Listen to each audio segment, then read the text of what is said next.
Environmental constraints, certainly considering wetlands and the floodway, and then the last being the alignment with Airdrie 1 as well as strategic priorities. The land under consideration is just to the north along Reunion and includes the Nose Creek corridor.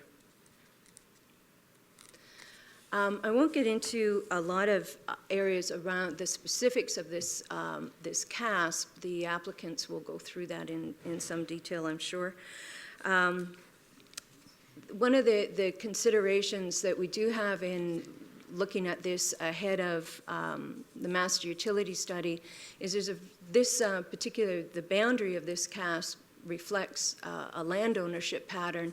It doesn't necessarily reflect a servicing boundary. If we were looking at bringing on new services, the CASP boundaries, I think what we're going to see as a result of the master utility study is we're going to have much larger boundaries for our community area structure plans, given the complexity of the servicing required, the amount of development that will need to be considered to spread those costs.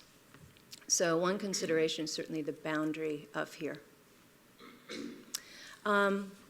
So in terms of considerations and why this came in with a recommendation to not approve from staff, is the disadvantages or the advantages are not overcome by the disadvantages. The area is certainly adjacent to existing development, and the notion of the transportation capacity on veterans is certainly true.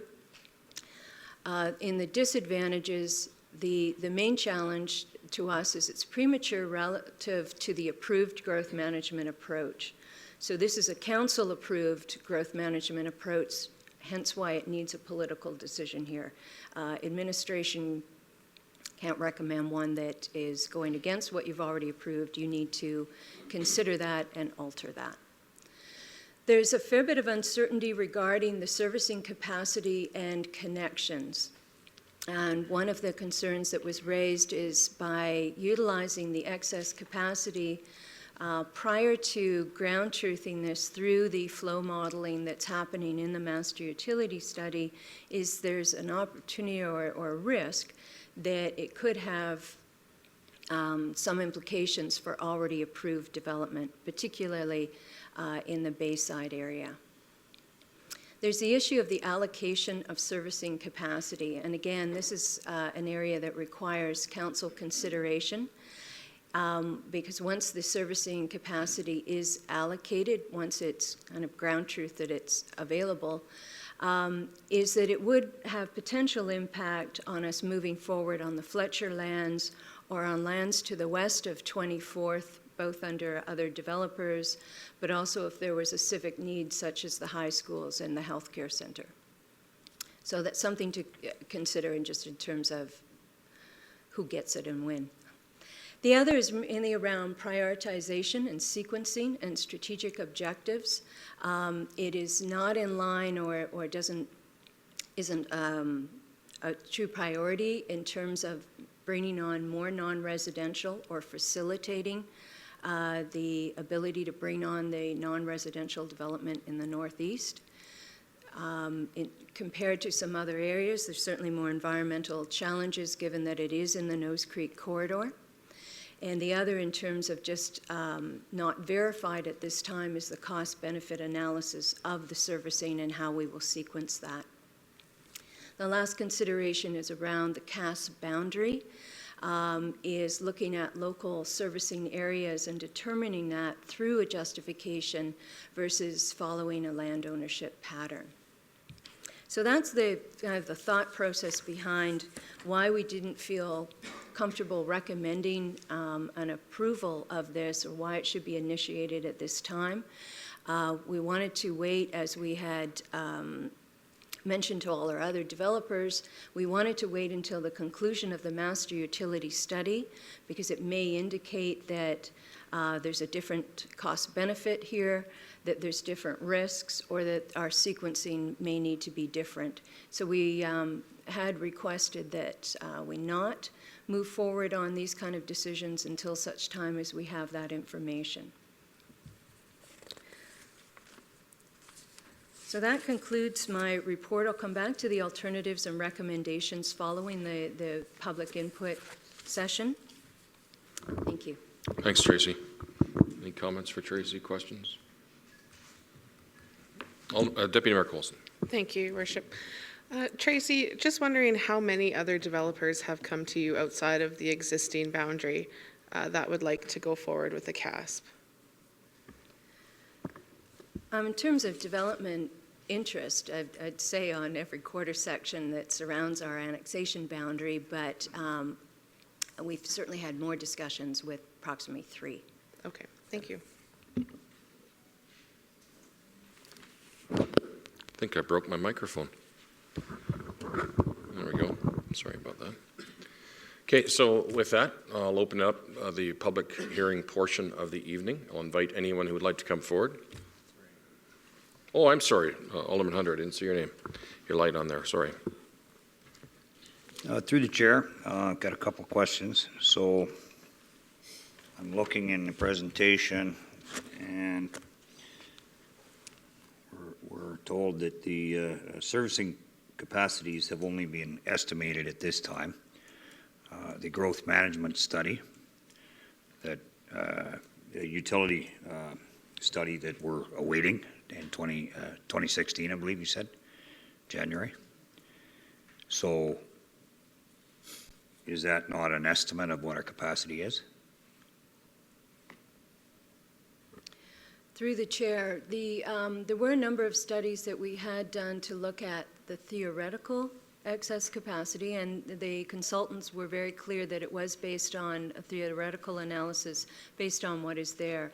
What has raised some concerns is that on some preliminary results, it's showing that we need to ground truth that a little more to determine that the capacity is in fact there and that there is no undue risk to the existing development. So the difference in the methodology between what went forward previous to this is they looked at essentially a desktop exercise. What our consultants are doing with the master utility study is doing much more detailed flow analysis, so it will be ground truth as to what is available and what the implications may be.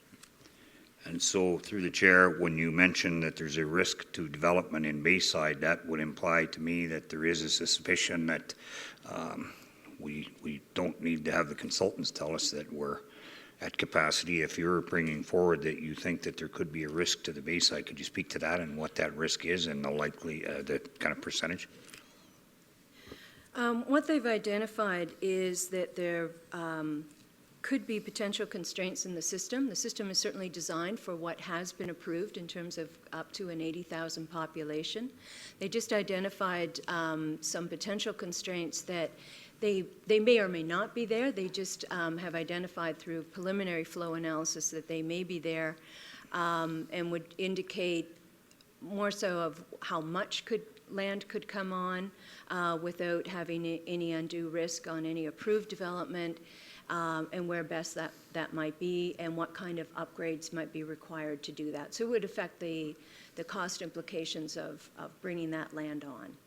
So through the chair then, are we aware of anything we know of right now with whether it be undersized water lines, undersized sewage lines, and specifically in the Bayside area? Is there anything that we know for sure right now, or is this just, again, something we're going to look forward and find that out later?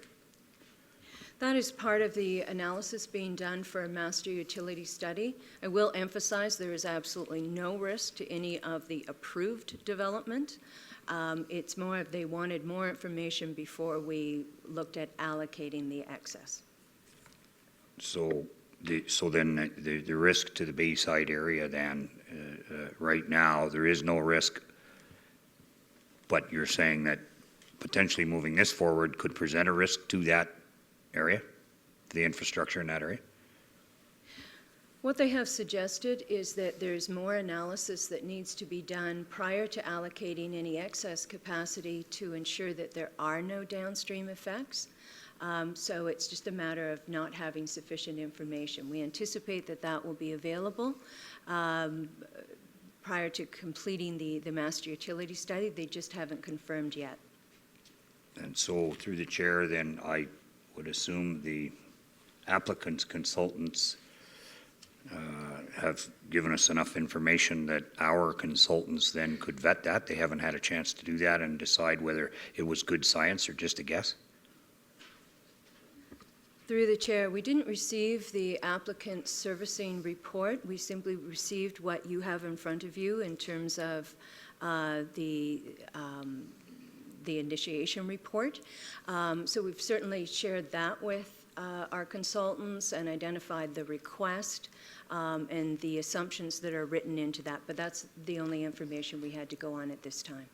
And so at this point, through the chair, is there any red flags from the city's consultants with this? Are they saying absolutely not, put on the brakes? Through the chair, no, they're not saying absolutely not. They're saying not yet. Thank you. That they wanted the opportunity to verify that information prior to us making a decision on allocating. And so I guess what I'm trying to figure out is they're not aware of what our capacity is right now?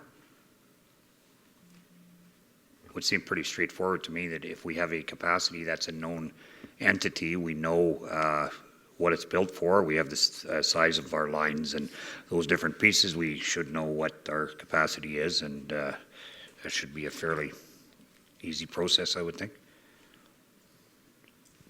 Through the chair, a couple of comments in relation to the study currently underway.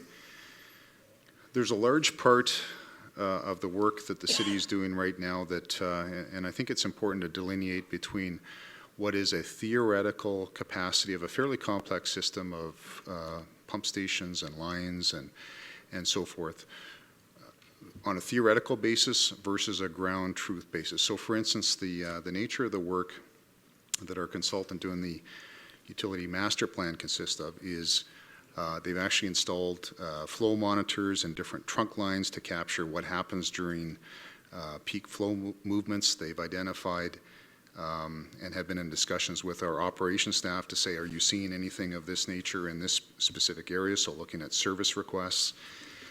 They're also incorporating an evaluation of lift station, pumping capacity, and including our lines right through to Calgary. Now, certainly the theoretical design work that's taken place on our utility system has served us very well. As we get near the outer limits of our capacity, and Council will have seen this even in the Northeast servicing study, we knew in the Northeast that we were approaching our capacity limits, and as opposed to, I guess, simply basing this on a additional capacity on a theoretical basis, we actually went out, worked with a consultant, ground truth in a very similar manner, and reported back to Council that on the basis of those more detailed ground truth estimates, there was a certain capacity available. And I think from a due diligence perspective, it's important from staff as we reach the outer limits of our main system that we do that due diligence to ensure that we're moving beyond just a simple theoretical estimation of capacity and in fact doing that ground truthing.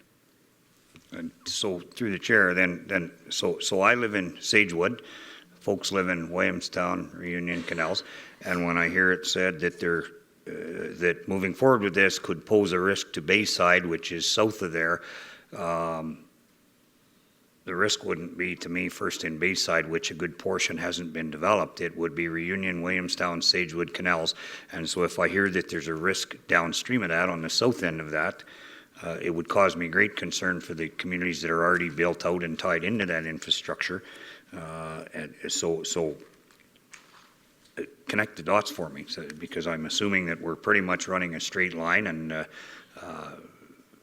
if there's a risk to Bayside, there would be a risk to the upside of that as well, correct? Through the chair, there are many different catchment areas within the city. So in terms of making the assumption that we're by virtue of the fact we're saying don't open the doors to new development before we do the work, or certainly what we're trying to achieve with the utilities master plan, that does not denote that we are identifying a specific risk to existing residents, if that was the question. Well, so it was said that there potentially could be a risk to the development going on in Bayside. I'm assuming, so we have nothing on west of 24th Street. I'm assuming that we're running north-south and we do some tie-ins,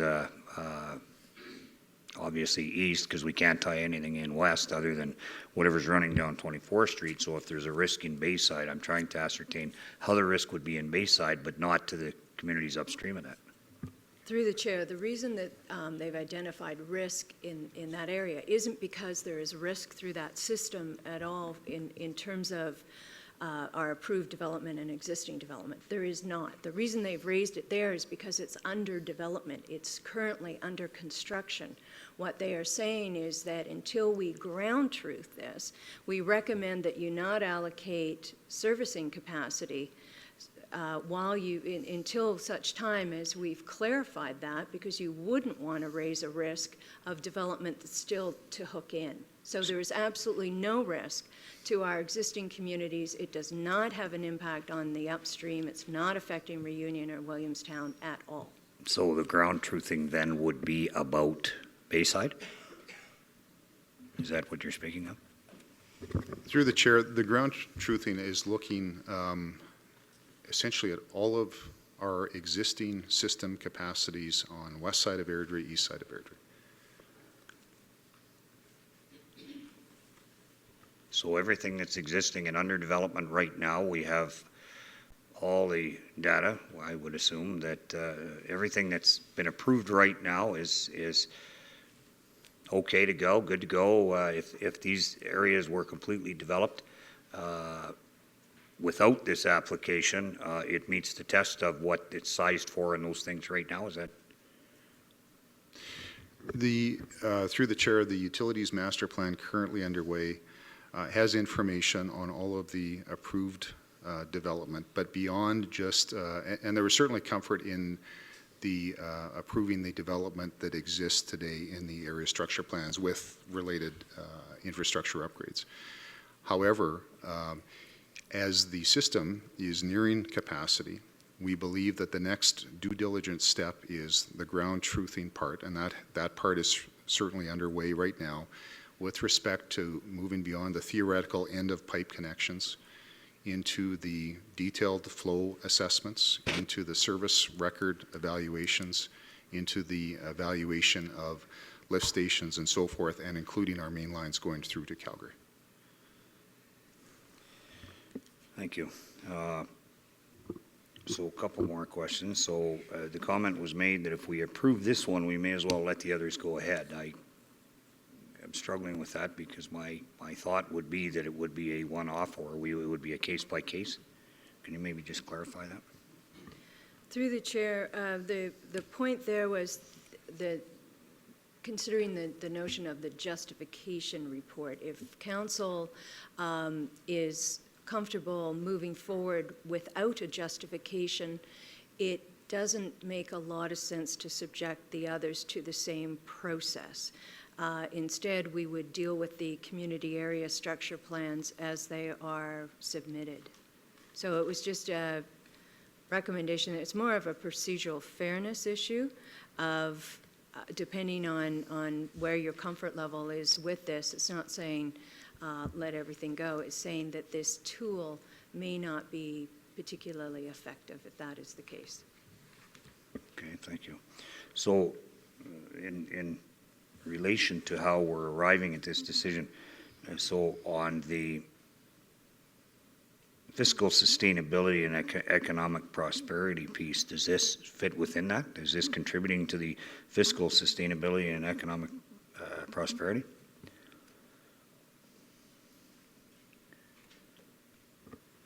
Through the chair, I'm not sure I follow your question. Well, so we're looking at the overall picture according to our considerations, and we're saying that, so when we look at these projects, we're going to look at whether it contributes to the fiscal sustainability and economic prosperity of Airdrie, and so that has been factored in arriving at a decision not to approve this. Is that, am I hearing that piece, or am I just hearing that this is just the infrastructure side? Through the chair. No, it was a consideration of, is this something that would move you closer to bringing on some of the non-residential? Not every community area structure plan will do that, but it's certainly one of the criteria to look at of, does that bring you closer to that? In terms of the fiscal sustainability, it's more of kind of responsible growth management and servicing, and that is the piece that until we have completed the growth study and the master utility study, we don't have that information, because one of the things that's going to do is tell us where the more cost-effective areas are. It may be in a different location, it may be in a different direction. So it's having that kind of information to make sure that we're being responsible in terms of our ability to bring new growth on.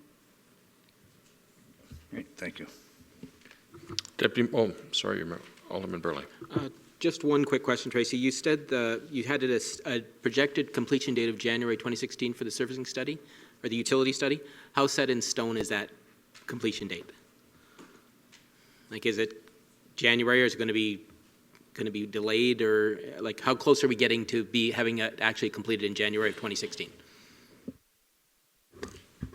Your worship, members of council, that's the best and most current update we have for completion of that study.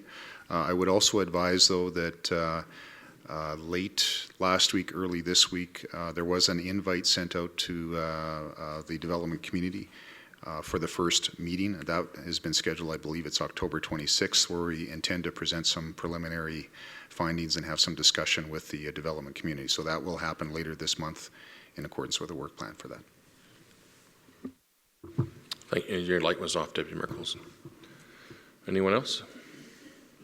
No? Okay. We'll go back to opening up the public question period. Remind everybody you have 5 minutes to share your story, and if you wouldn't mind coming forward and giving your name and just the community you live in. You don't have to give us your address or anything like that. Welcome.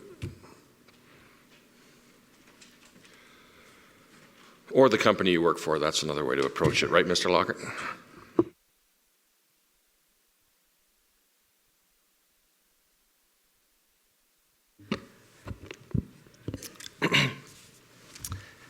Good evening, Council. My name is Darren Lockhart. I live in Williamstown, in Airdrie. I'm here representing Hopewell, the Senior Manager of Acquisitions and Planning, and along with me I have a bunch of our consultants, and McKee Homes is here as well to speak, who are a joint venture partner in this project. So it's no secret that Hopewell is out of land in Airdrie, or out of lots. We've got lots of land. We've got 9 lots remaining in Reunion, and we'd like to keep working here. We've been here for 13 years, and we'd like to continue that relationship with the city. An issue that perhaps is more important to Airdrie as a whole is that North Airdrie is fast approaching being out of inventory, with Vesta wrapping up Williamstown. So we're here to request that we start the early planning process for our land in North Airdrie. What we're not here to do is ask you to allocate services to us, and I'll say it on the record that that's not our expectation of tonight. We will take the risk. We will, pay the $10,000 CASP fee, and if it turns out that future studies do present a problem for us, well, that's at our risk. So I want that to be quite clear. And we don't have all the answers today. I mean, that's part of what the CASP process is for, is to delve a little bit deeper. I do have to respond to a few items that were in the report that I don't agree with. So first of all, servicing will not impact approved developments. I mean, we're not here to do that. If the studies show that there isn't capacity for us, well, we're out of luck. That it would be irresponsible for council to approve that. So when the CASP comes for approval, we'll have that answer for certain. So we have two separate engineering reports, one that we did ourselves, and I believe we did pass it on to the city, but I can confirm that. And another that was done by the city that do confirm that there is capacity for additional development. So again, we're not asking for council to allocate that capacity today, but we're very confident coming in here to speak to you that there is capacity. Again, with the report, I do take a little bit of exception to the implication that we're not respecting the process. I believe council did lay out a very clear process in the city plan that outlined the justification report process, and we were we submitted our justification report very shortly after the city plan was approved, or after maybe the first draft of the city plan. We are keen. We've known we're out of land for a long time. So I believe that is City Council's approved policy. So, I certainly don't want to disrespect anyone or the process, and, I lament the fact that people feel disrespected, but I don't think we've done anything untowards. And to say that the justification report process, if this is approved, doesn't have any merit, I don't agree with that either. I think council has a prerogative to set budgets for various departments, and also has the prerogative to set their work plan. And I think it's very appropriate for council to look at CASPs and not get the final product, but say, okay, the sniff test, does this make sense? There's more work to be done. We're not approving development, but let's hear what these guys have to say. So I don't think the process is a problem at all. Okay, so that's sort of, the preamble. I'd like to get into something that I don't hear too often here at council, is developers coming and telling what's good about their project, why it's exciting for Airdrie. So there's quite a few merits to the Davy lands, and I think one of them is certainly the capacity of the existing infrastructure. And I'm not just talking about this sanitary servicing. I'm talking about Veterans Boulevard and all the other servicing elements. There's a significant amount of capacity, and we feel that all the servicing extensions are developer funded, and basically there's no capital expense to the city. So we would generally, at a rough estimate, a low estimate, it would be $21 million of acreage assessments going to the city with no capital expenditures required in the short term for this land. The other thing that this does is it addresses the supply gap that you are going to have. Tracy mentions it in her report. She says 5 years. We say 3-4 of land remaining in the city, in the old city boundary. But really, when you look at that, you have to look at effective supply. Sorry, Mr. Lockhart, I know you're over your time, and I have to be fair to everyone else here. So can you wrap it up very quickly, if you wouldn't mind? May I request additional time? I do have a proponent, I have a fair amount of I understand that, but we've got, I don't know how many people are willing to stick to 5 minutes that are coming in behind you. Guess if I can see a show of hands, if you're willing to wait, if you stop at 5 minutes, if I extend his time. People that are coming forward. Anybody that's not willing. Mr. Gerla, did you put your hand up? You did? You want to? Oh no, you get to speak. Anyway, I'm taking. So just you got to wrap it up here fairly quickly, please. Okay, I'll do my best. So, like I said, there's a looming supply gap, 3 to 5 years, and what happens at the end of that supply gap? Even though the you haven't run out of lots, you may have run out of choice. You may only have multifamily left for people to move into. So we don't want to see that happen either. We have a very strong potential to get the high school site for the separate school board. We've talked to them, and they're very excited. The Fletcher lands, where it may go, are not very appropriate from a surrounding development standpoint or a servicing cost standpoint. We'll extend the ER that's in Williamstown currently and make over 100 acres of passive recreation space. And I've also talked to the Parks Department about a regional facility in the area. So the other thing, the other really important part about this is that development in the north doesn't contribute to Yankee Valley. Yankee Valley is failing today. It's at a service level F or very, very near it. With the build out of the approved CASP areas, it's going to increase the volume in there by 50%. Wait times we expect to be increased by 35% in the next few years.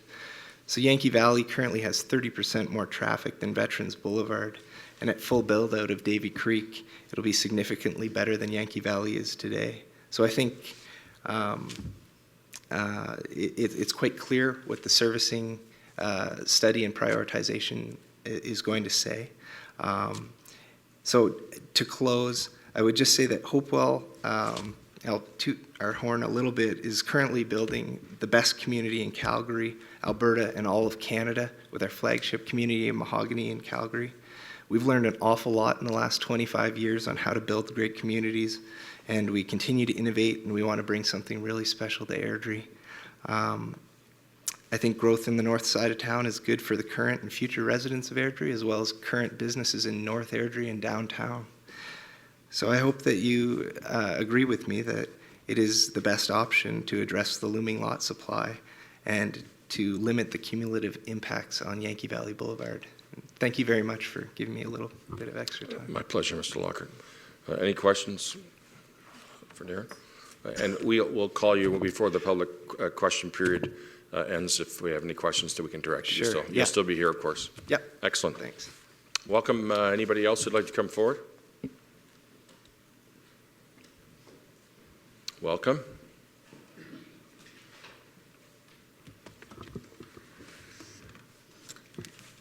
Good evening, Your Worship, Mayor Brown, Deputy Mayor Coulson, Aldermen and City staff. I'm Elaine Dole of McKee Homes, and I live in East Airdrie on an annexed acreage. This is my sister Grace McKee, and she lives in Coopers. So first of all, I just want to make sure that the stopwatch is ready because I did practice this. So we'll see how it goes. It's on, Lane, don't worry. Is it? Oh, You're so good to go. Okay, good. All right. First of all, thank you for the opportunity to speak in favor of Hopewell starting the early planning process of a community area structure plan application to the city for the lands in question in Northwest Airdrie. When the opportunity to purchase the Davy lands came to us from Butch Davy back in 2006, 2007, we brought the idea of this purchase to Hopewell. Fast forward today, nearly 10 years later, and almost 4 years after annexation, and these lands are a big part of our long-term plans. The Davy lands are, as you know, a natural progression of the Reunion community as they are immediately adjacent as well to Williamstown and Silver Creek. We have a developer in Hopewell who is ready, willing, and able to move forward with development with little cost to the city, and it's my understanding, as Darren said as well, they will not be taking away any servicing capacity from any existing developments. While we understand there may be servicing challenges, we believe the process needs to get started, and the CASP will allow Hopewell to move forward with the necessary steps to design the right system. I also understand that the separate schools seem to be pretty interested in the site for their new high school. Hopewell have respected the process in that they were told to wait until after city plan was approved before coming forward with their application, which they have now done. As the new land use bylaw has not yet been passed, and I don't know if this is an issue or not, but in my opinion, it certainly wouldn't be appropriate to wait, and land use and other reports and studies and everything can be managed concurrently as the project proceeds. So why do we believe these lands need to be moved forward and developed for the good of Airdrie? We've been a part of the Airdrie community as home builders for nearly 3 decades, 28 years. We work here, we play here, our children have been raised here. Airdrie matters to us. We believe there are benefits to having this Davy Creek CASP started, which outweigh any possible challenges that staff have identified.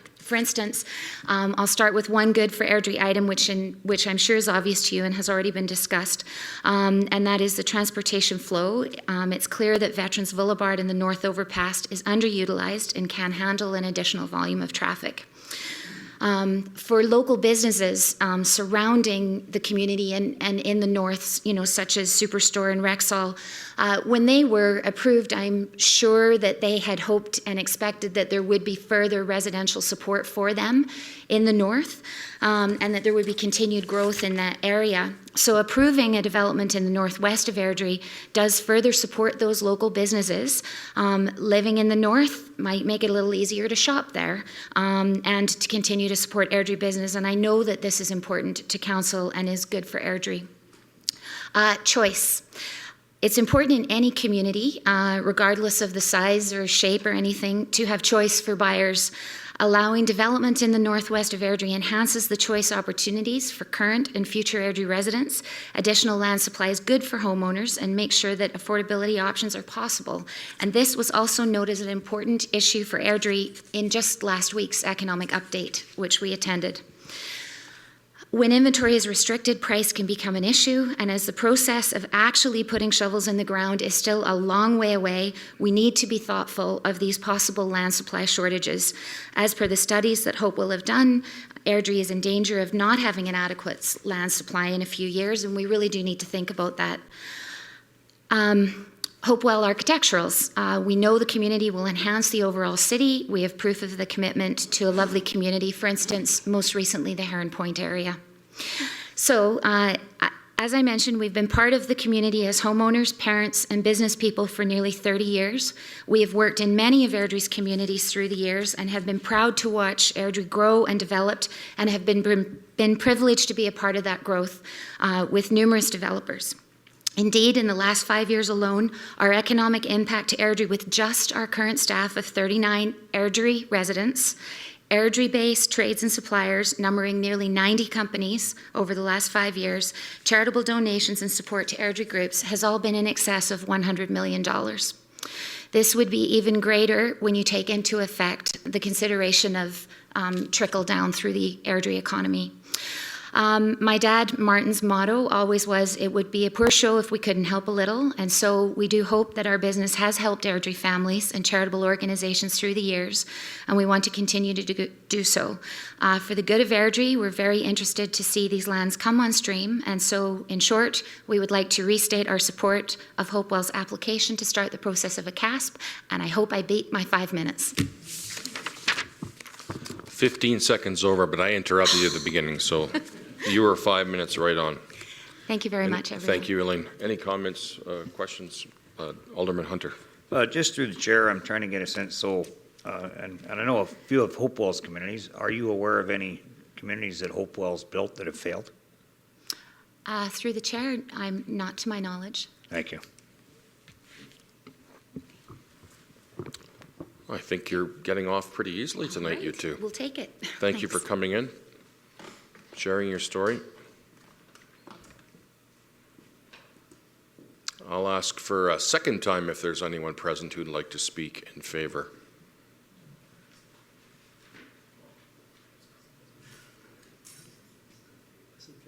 This is in favor, yes.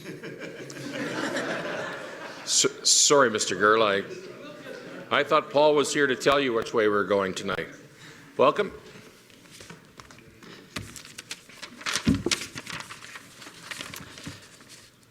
Good evening, Your Worship, Mayor Brown, Deputy Mayor Coulson, Alderman and City staff. My name is Dave Skrenik. I'm the owner of Cyclone Plumbing and Heating, and I'm also an Airdrie resident. I'm here to speak in support of Hopewell and the new development.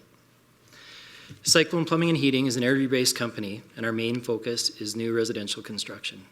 This development would mean a lot to our future work in Airdrie. My company employs 74 people, and of that, 45 are Airdrie residents. That's approximately 60% of our staff. That wasn't always the case, as when we started in 2009, only 30% of our staff lived in Airdrie. We've grown a lot since then, when that 30% was only 3 people. We always try to hire locally before we look to other areas to hire from. That being said, quite a few of our hires from the areas have either purchased or rented residences in Airdrie, as the majority of the work they do for us is here. And they are now proud Airdrie residents too. One of our biggest concerns is that the dwindling lot supply in Airdrie will force us to have to change our business model to focus on our company's growth in areas other than where we're based. While it appears on paper there is land available, it does take a significant amount of time for it to translate into buildable lots, and so the process should be started now. Some of the communities we are working in will be drawing to a close in the next few years. Living in Airdrie, I can see that development in the north has easy access from a transportation perspective as well. Based on the work we're able to do in Airdrie, we are proud to be active in the community with donations and giving back. A few of the charities we have been involved with are Genesis Place, where we sponsored a dressing room, the Airdrie Food Bank, and Airdrie Minor Hockey. Thank you for your time. Thank you, David. Questions? Oh, sorry, Alderman Chapman. Dave, thank you. I just have one question. 74 employees, 45 live in Airdrie. How many apprentice employees do you have right now? Through the chair, our Roughly. apprentice percentage is approximately 40%. How many of those apprentices live in Airdrie that grew up in Airdrie? Have you got some young Airdrie residents that are We have, apprenticing? I didn't break it down to that, but a lot of the young kids from Airdrie do work for us. Thank you very much. Any other questions? No? Thank you, Dave. Thanks. And you were way under. Don't even have to start my stopwatch. That's great. Did I ask a first or a second time? I did say second. Please come forward.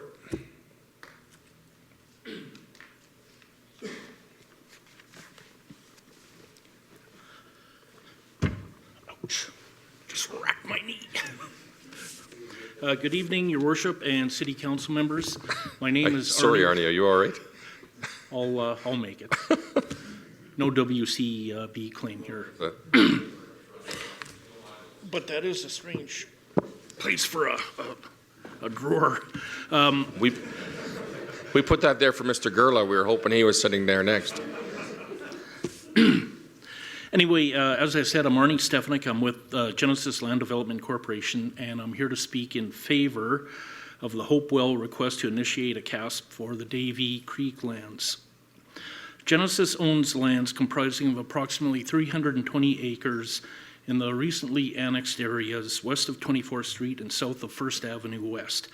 Our easterly quarter section, adjacent to 24th Street, along with the Davie Creek lands and others, have all been recognized by Airdrie as future residential growth areas. We are one of several developers in the annexed areas who have an interest in bringing forth a CASP. However, we have been advised by administration that we should not proceed with our CASP until the growth management strategy has been, and its associated technical studies have been completed. Several studies have already been brought forth, with further studies nearing completion. We believe that the Hopewell request for CASP advancement is not out of order, but should not be limited solely to the Davie Creek CASP area. Should Council support Hopewell's ask this evening, we respectfully request that other applicable landowners be allowed to bring forth their CASP requests for consideration. We believe that all areas that have been identified for future growth should be assessed in the same fair and equitable manner. And that's all I have to say. Thank you. Thank you. Any questions for Arnie? Alderman Haig. Thank you, Worship. Interesting comment.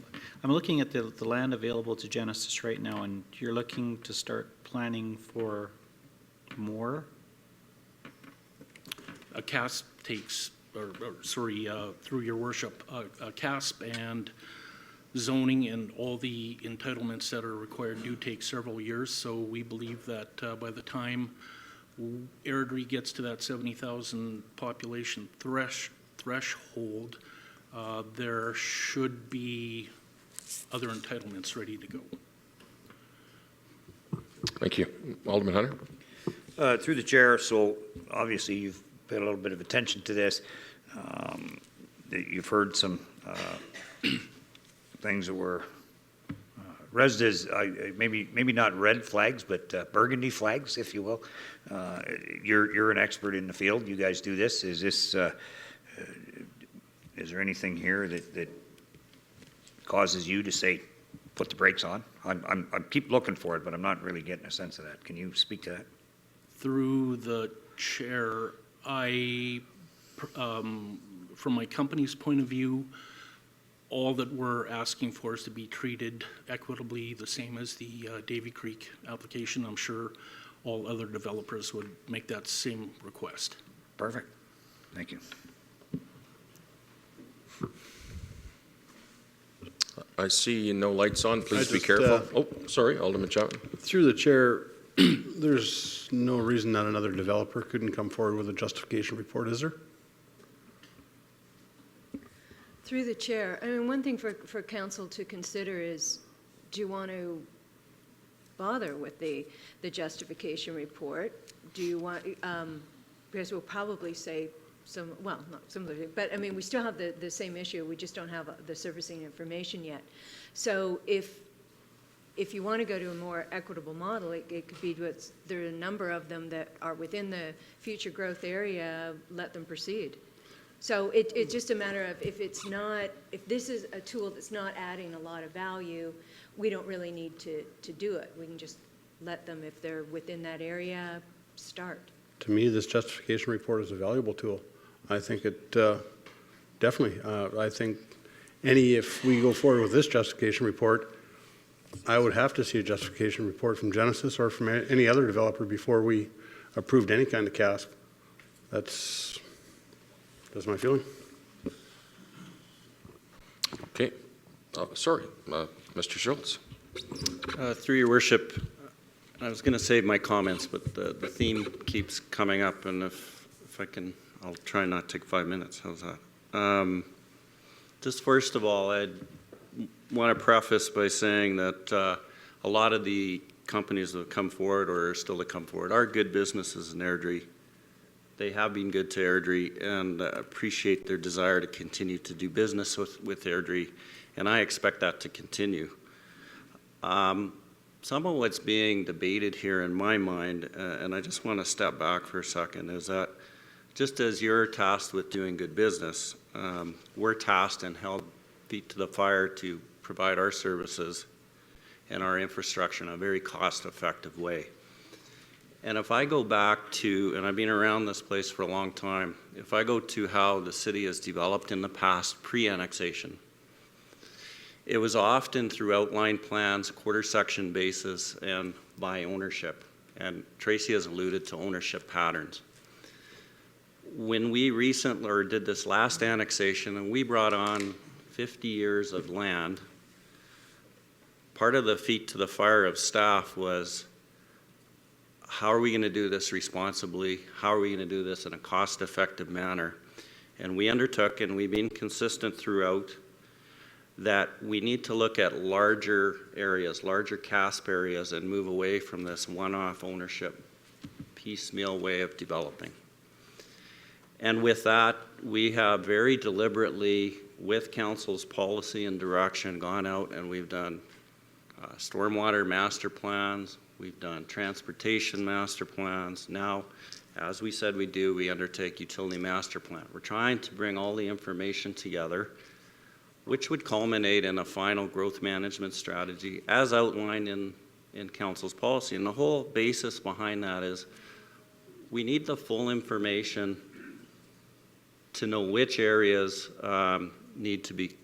which areas make sense. And I can say, in terms of the land, I was surprised that it's a thin strip above Reunion and Williamstown in this particular case, and now I'm hearing through Genesis it could be an ownership-based strip that way. A CASP takes, in my mind, if we're looking from a community vision and principled approach, and one that's cost-effective. It's not about today's capacities only, it's about tomorrow's capacities, and the logical bringing on of infrastructure, whether it's pump stations or lift stations, that maybe by doing this comprehensive plan, we only need as a community in the future to be sustainable 1 or 2 of these, not 3 or 4, because we keep stepping this way. And that's why we step back and take a larger look.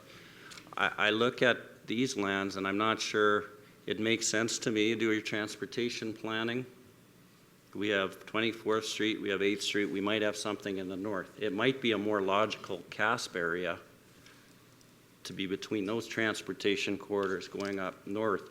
It may be a logical catchment area for drainage and that follows Nose Creek, and maybe not necessarily across arterials to Main Street, not by an ownership pattern. And also, servicing wise, which we are not here certain yet, and I think my staff can't give you with certainty what the overall framework and design of the utility infrastructure for the next 50 years of the city is and what's most cost effective. I don't think we're able to do that, and that's what staff's expressing here. And so and what's triggered, I guess, me talking about this at this point, we're just asking for some time so we can properly give you what our opinion is in terms of cost-effective development, environment-effective development in the future, and where the logical CASP areas are and what the potential sequencing are, so that it's not just about capacities today, it's about capacities for future generations.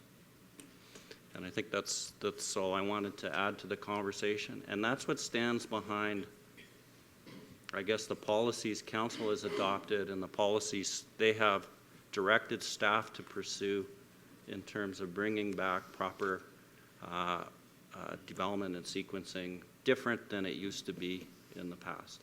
Thank you. Thank you. Deputy Mayor Coulson. Thank you, Your Worship. Through the chair, Tracy, once the master utility study is done, so if we're looking at January completion date, how long after that would CASPs be able to be heard or initiated? Like, are we talking a 5-month after that utility servicing's done, or? It would certainly be within the year. The information that we would want to have from that, as well as the update to the projections and the land demand analysis, that will give us a really good indication of how much needs to come on given our growth rates, when do we need to trigger that, and the master utility will identify where the most cost-effective areas are. As the risk is in terms of demand, I mean, we know that we need to bring additional lands on in a relatively short term, within a 5-year period, maybe less, depending on how strongly our growth rates stay high. So we'd need to look at that and knit that together. But the challenge and what we had been trying to do, as Paul put it very well, is what we wanted to avoid was having all areas of the city triggered all at the same time, because that makes it very challenging. So without a clear sequencing approach, that is what it comes down to, is how do you make a good decision about what should come on, what's cost effective.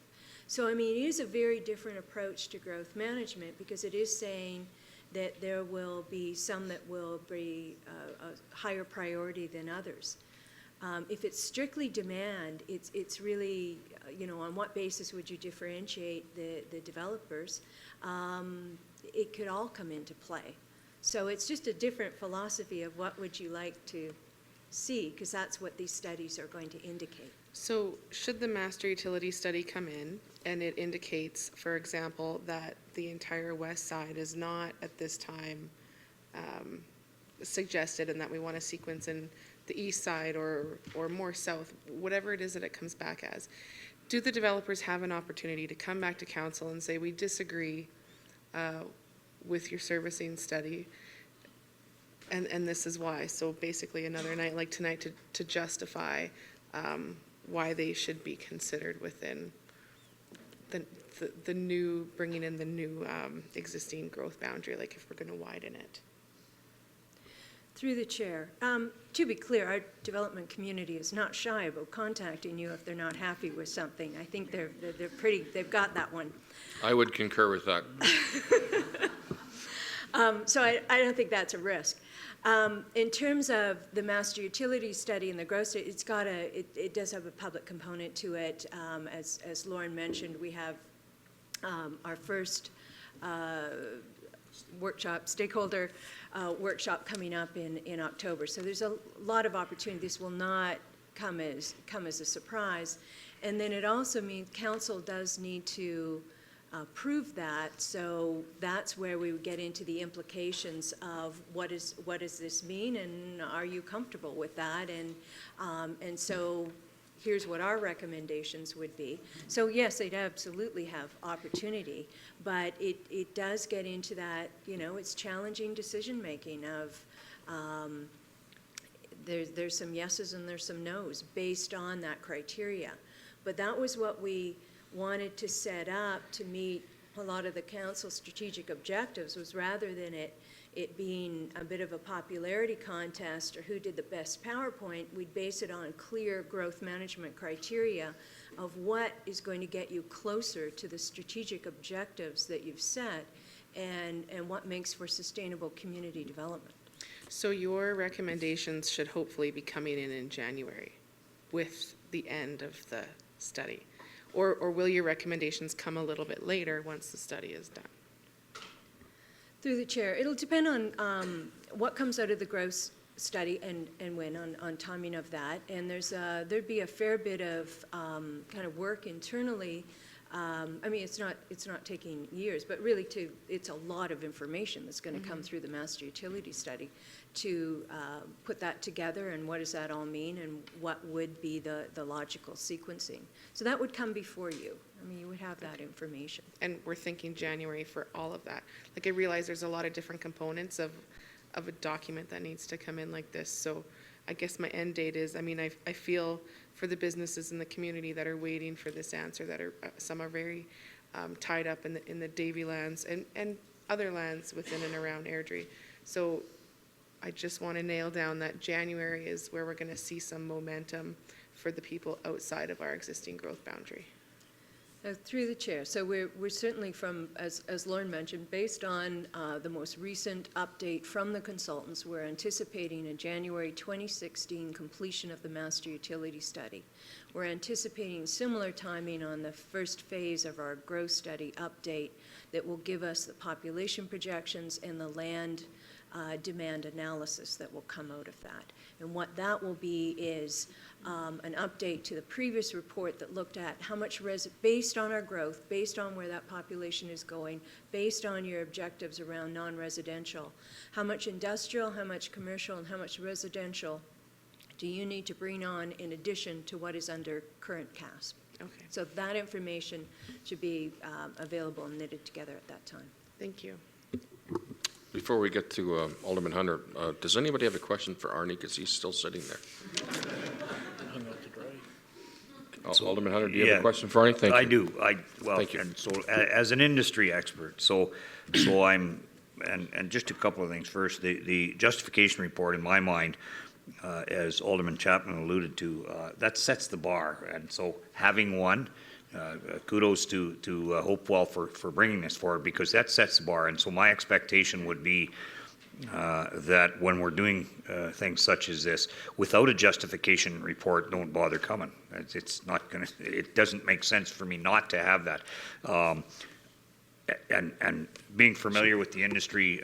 Sorry, Alderman Hunter, are you looking for a justification report from the applicant or from our staff? So we have both.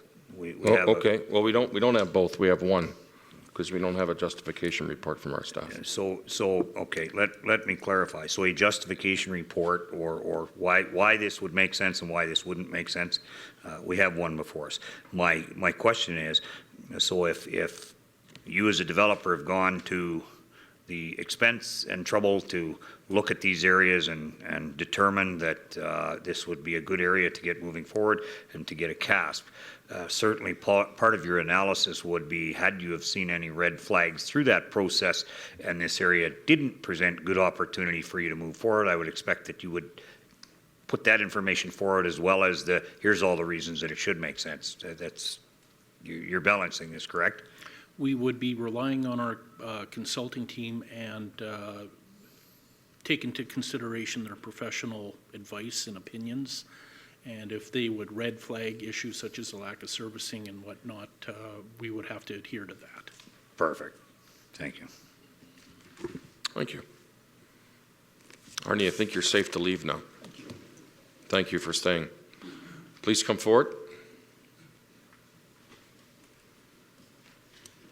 Welcome, Mr. Gurman. Thank you. My name is Glenn Gurman. I'm the founder and CEO of Zytec Building Systems. I'd like to come upon as a entrepreneurial side and excuse, I don't know the formalities of how to address council, so I'll do the best I can. But I started our company in 1997 in Airdrie, and it was a challenging time finding staff to grow our company, because at that time Airdrie was a bedroom community, and everybody lived in Airdrie, they worked in Calgary. Over the last 15 years, this city has grown, and it's been known as one of the fastest growing cities in Canada. And when you look around people in Airdrie, we're all really proud of that. And with that happening, it's allowed me to grow our company to the point where in this area we have 175 employees and contractors. Majority of them live in Airdrie, and it's allowed us to grow immensely, to the point where we had to outgrow Airdrie because we didn't have industrial lands to grow our business, and we ended up moving to the Balzac area. As we've grown, a year and a half ago, we were looking to grow again, and we went to looked in different areas to grow our facility. And our vision was to have one of the most automated wood truss manufacturing facilities in the world. And we found the Crossiron area had a piece of land, 40 acres, that would totally fit for what we needed. Zoning, everything was right. We went to the MD of Rocky View, and they loved our idea, but they wanted us to gather all the landowners in our quarter section where our 40 acres was and come back with an area structure plan. Well, there's 8 owners in that area, and they all had reasons. They didn't have money, or they didn't, or had money, or didn't want to go about it, didn't want to put an area structure plan together. So what ended up happening as an entrepreneur is our company had to choose to pull out of this facility. We were planning to spend $38 million there. We have since found ways to grow our business, and we've got a 10-acre parcel in Airdrie that we're going in for redevelopment. We're going to spend $10 million there to grow. And it's really important to us because of the infrastructure the city of Airdrie has. I would like our city, and this is be respectful, I would like our city to not necessarily be so strategic, but we need to be entrepreneurial at the same time as strategic. If I ran my business one way or another, I wouldn't be successful and grow. We have to be open to areas. If we had a plan exactly 10 years and it's going to happen in this order, and we have all economic things happening around us and different external factors happening, that's not necessarily going to happen, and we won't be able to keep this great momentum that we have going now. Our company serves Calgary, and I think Calgary was a few years ago slowed down on future planning, and now with the slowdown in our province with oil and gas, we have a shortage of lots in the Calgary area, and it's affecting construction. Construction is one of our biggest employers in the country. And so what's happening is we're down 30% in construction in Calgary. A lot of it is to do with lack of lots. Our Edmonton business, we are par from last year because there is a lot of land up there. And in our Edmonton business, we are looking for people. We are hiring.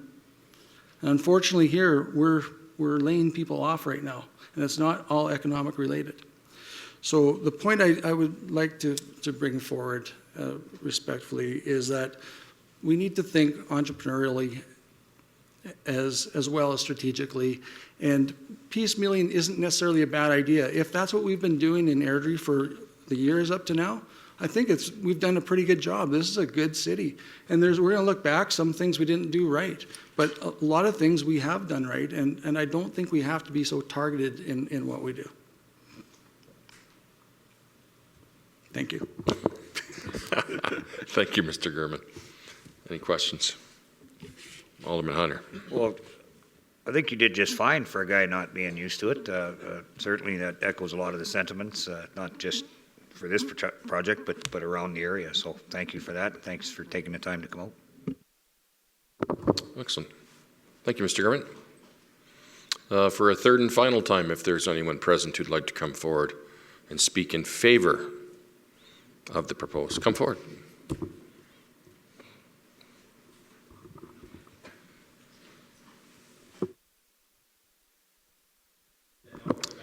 You're the fastest. You'll be done in 1 minute, but turn your light on first so everyone can hear you. No, next one. There we go. There we go. Thank you, Trevor. Okay. Melco represents controlling interest on 3/4 sections in southeast Airdrie. We have logical boundaries on our asset, Yankee Valley to the north, Range Road 292 on the east, the municipal boundary on the south, and the existing communities of Ravenswood and Kings Heights on the west. So we have this great vision for how we want to develop those 3/4. We've been challenged with the city plan. We've been challenged with council policy to come up with something creative, which I believe we have. We've had it shelved for approximately a year or so. We came forward with the intent that that was to serve as a justification report to proceed with ASP. And we were respectfully advised by administration that there were additional studies that had to be undertaken before that report could go to council for a decision. So we accepted that advice. We understand that development was getting a little sporadic around Airdrie, and it was council's decision to put a little bit more order to the process. So we didn't feel it was in with our boundary to challenge that at all. And so we're sitting on the sidelines, anxious to see what happens here today. With Hopewell's application, every piece of dirt in the developing areas has advantages. Every piece of dirt has disadvantages. Every developer standing here before you will say their plan is fabulous and it contributes to economic growth. And so all of those issues being forward, I'm trying to understand what the value is for the particular piece that Hopewell owns to go forward ahead of any of those others who own assets within the newly annexed area to move our land asset forward through the planning process. What Mr. Lockhart has advised is he's not seeking servicing capacity at this time. He simply wants to get the planning process moving forward. And I completely support his desire to move that forward. It's a very lengthy process to get engaged with ASP. It's a very high-level planning policy document that takes upwards of a year and a half or so to move along forward. And the faster we can move those through the system, the better off we'll be positioned to bring land to market when the need is there. So I fully support Hopewell's plan. I'm just more curious to see what differentiates council's decision on Hopewell's dirt versus all the other applications that may be shelved with administration right now or in consultants' offices that haven't come forward pending the review of the utility master plan servicing. Thank you. Thank you. Any questions? No? Oh, sorry, Alderman Haig. Thanks for your honesty. Thank you. Boy, I wanted to say something to that, Trevor, but I can't. No, I'm just kidding, everybody. So I asked for a third and final time. I'll ask for a final time. Is there anyone who'd like to speak in favor? Please come forward.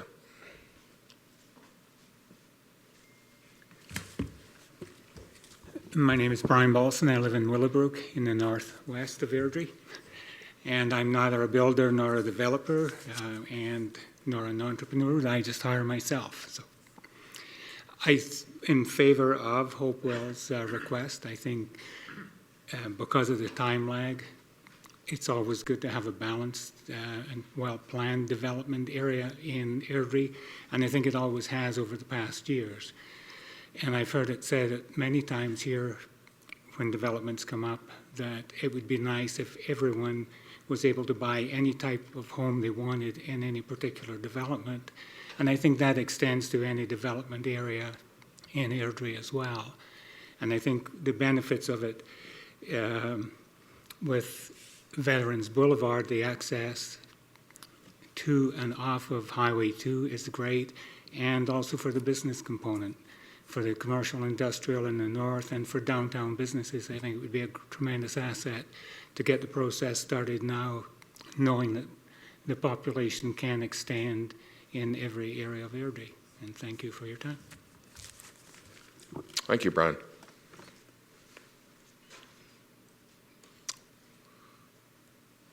Mr. Gerla, I'm going to ask if there's anyone present who'd like to speak against. Please come forward.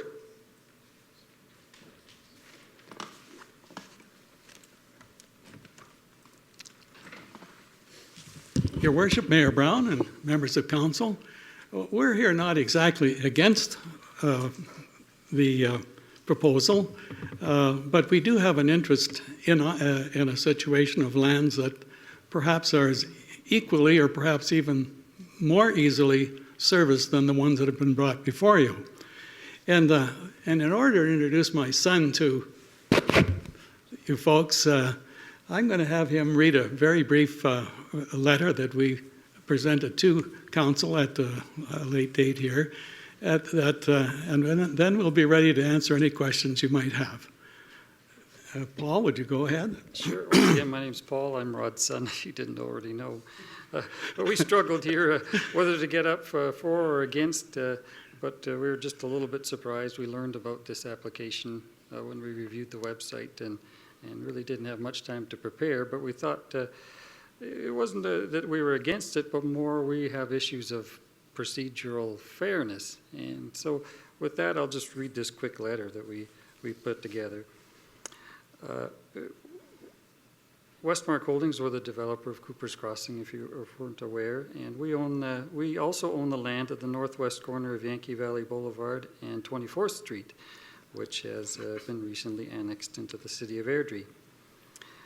We were advised by the city of Airdrie staff that prior to entertaining any plans for development or for any of these newly annexed lands, the city of Airdrie would be undertaking a number of master plans, with the utility master plan being the most recent, to determine opportunities and constraints for the most cost-effective servicing of these newly annexed lands.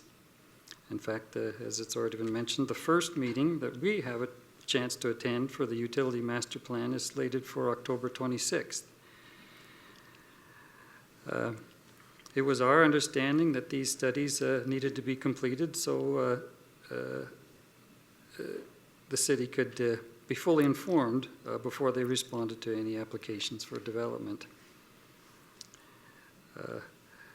As such, Westmark had begun preliminary planning on these lands I just spoke of, but we held off on making any formal requests regarding these lands in respect to the city's request to wait until these studies were done.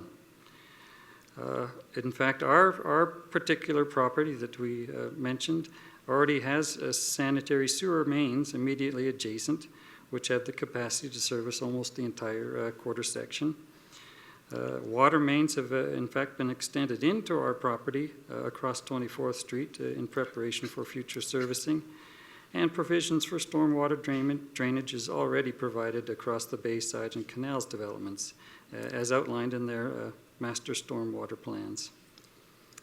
We believe that our particular property in the annexed area can be serviced with a minimal of capital expenditures. But as Trevor and Arnie already suggested, that if the city is going to be considering these out-of-sequence planning and development, then we would also like to be allowed to make a request. But we had been holding off in respect to what the city staff had instructed us. And that we also have an interest in the securing a portion of the infrastructure capacities that may be quite limited on that west side. But with that, that's pretty much all we had to say. Yeah, we feel that there's about 2 to 3/4 of land can be serviced through the existing excess capacity there. And so we'd like to be one that might be assured some of that to service our land as well as others. We're not against them going, we just like to participate as well. And I got to add a humorous note here. I'd like to perhaps call on Elaine to come back in and give her spiel again about why they should participate in the north, because she's also a participant in the lands we're talking about here. So I thought it was rather humorous. And in Arnie's as well, yeah. Pardon? She's smiling right behind you, Rod, so it's all good. Elaine, come on up and do it again. No, but you're not chairing the meeting, so you can't invite her to come up, okay? Is there any questions for the girls? And I don't have any per se, but no, I think you two are getting off. Paul, great to see you here. Wonderful. Thank you for coming up. And we've been in business just about as long as the McKee gang, because we started on the first piece of land that we owned. So we're used to working with McKees as well. Thank you very much. Thank you.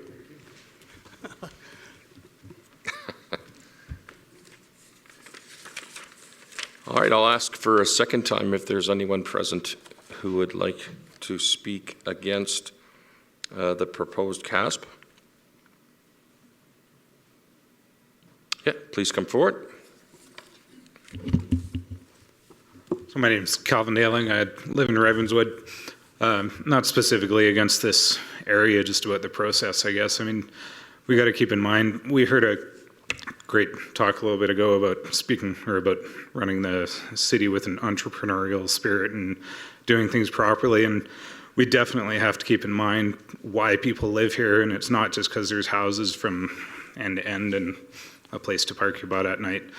You know, there's things that people really like about the city. I think we really need to make sure that the plan is made and stuck to, and definitely a big picture kind of thing, and one-offs don't necessarily do well with that. I think we really need to stick with the plan that's made. Thank you, sir.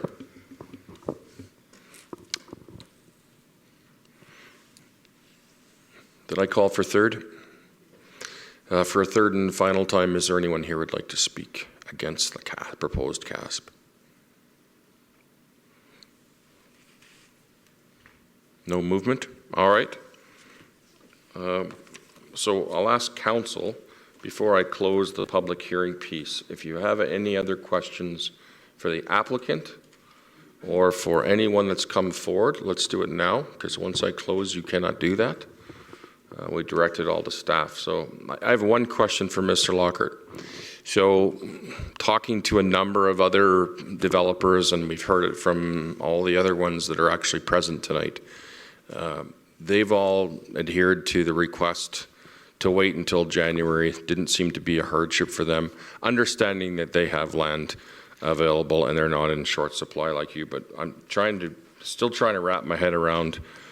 It's most of December is usually a write-off anyway. We're into October already.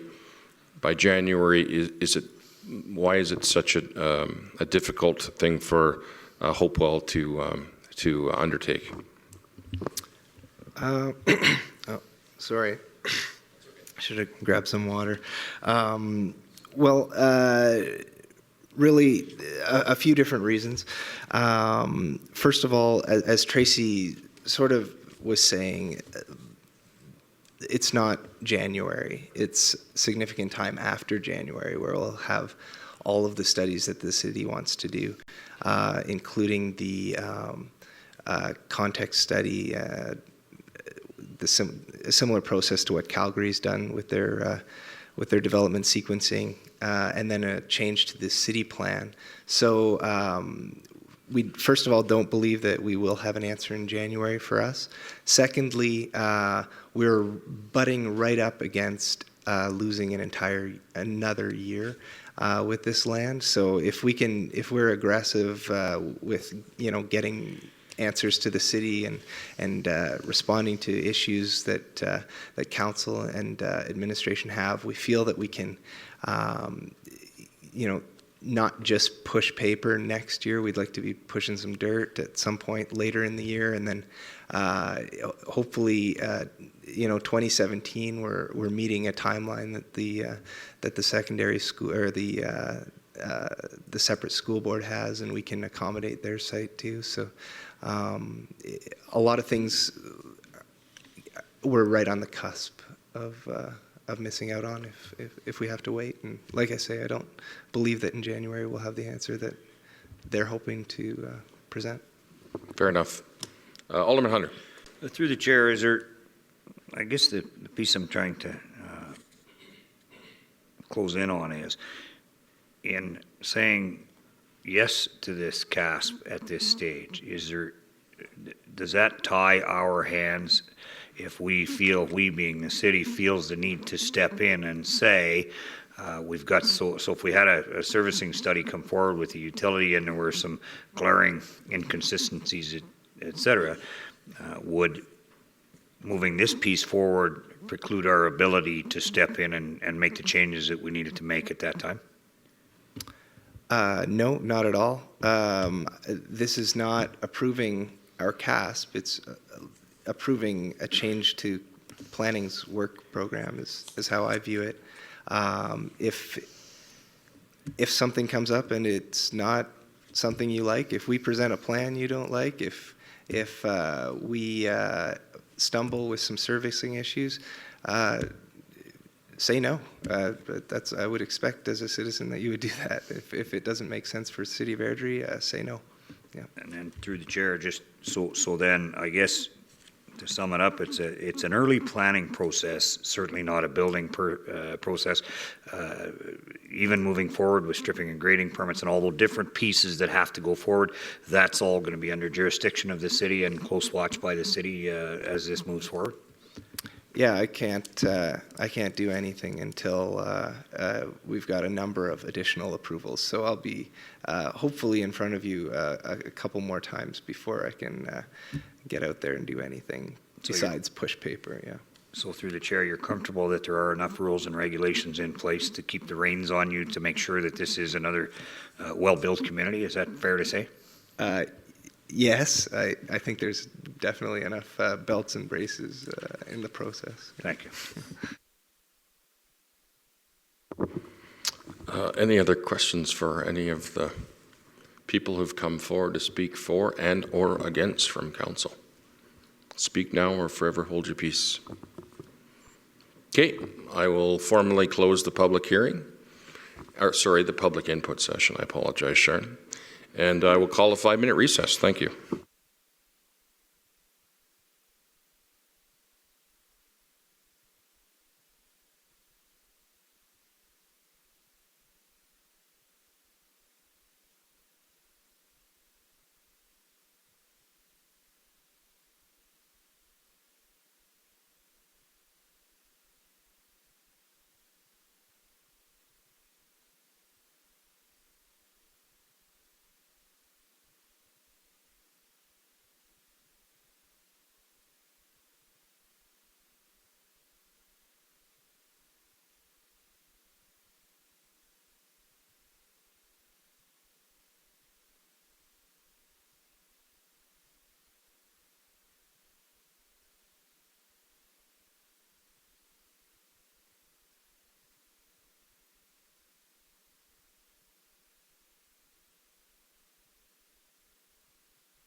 Convene in the next 30 seconds. If you could take your seats, please.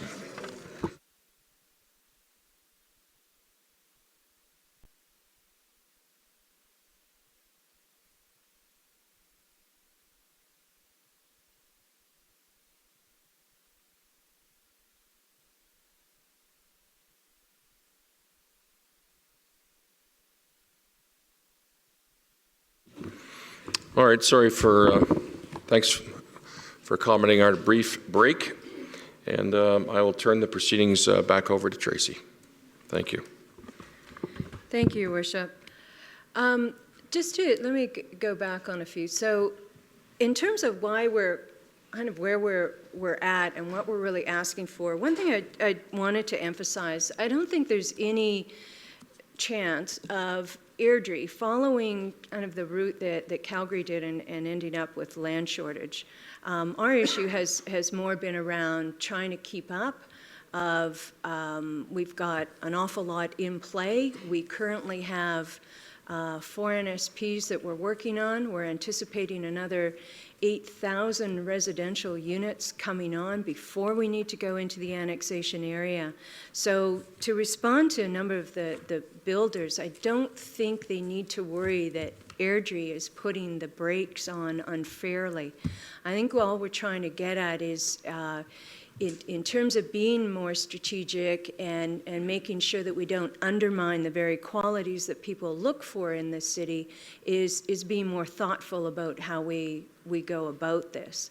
So when we look at what is likely to come out of the master utility study, and it won't be, I don't think it would be a great surprise as to the areas that will probably come out a little easier.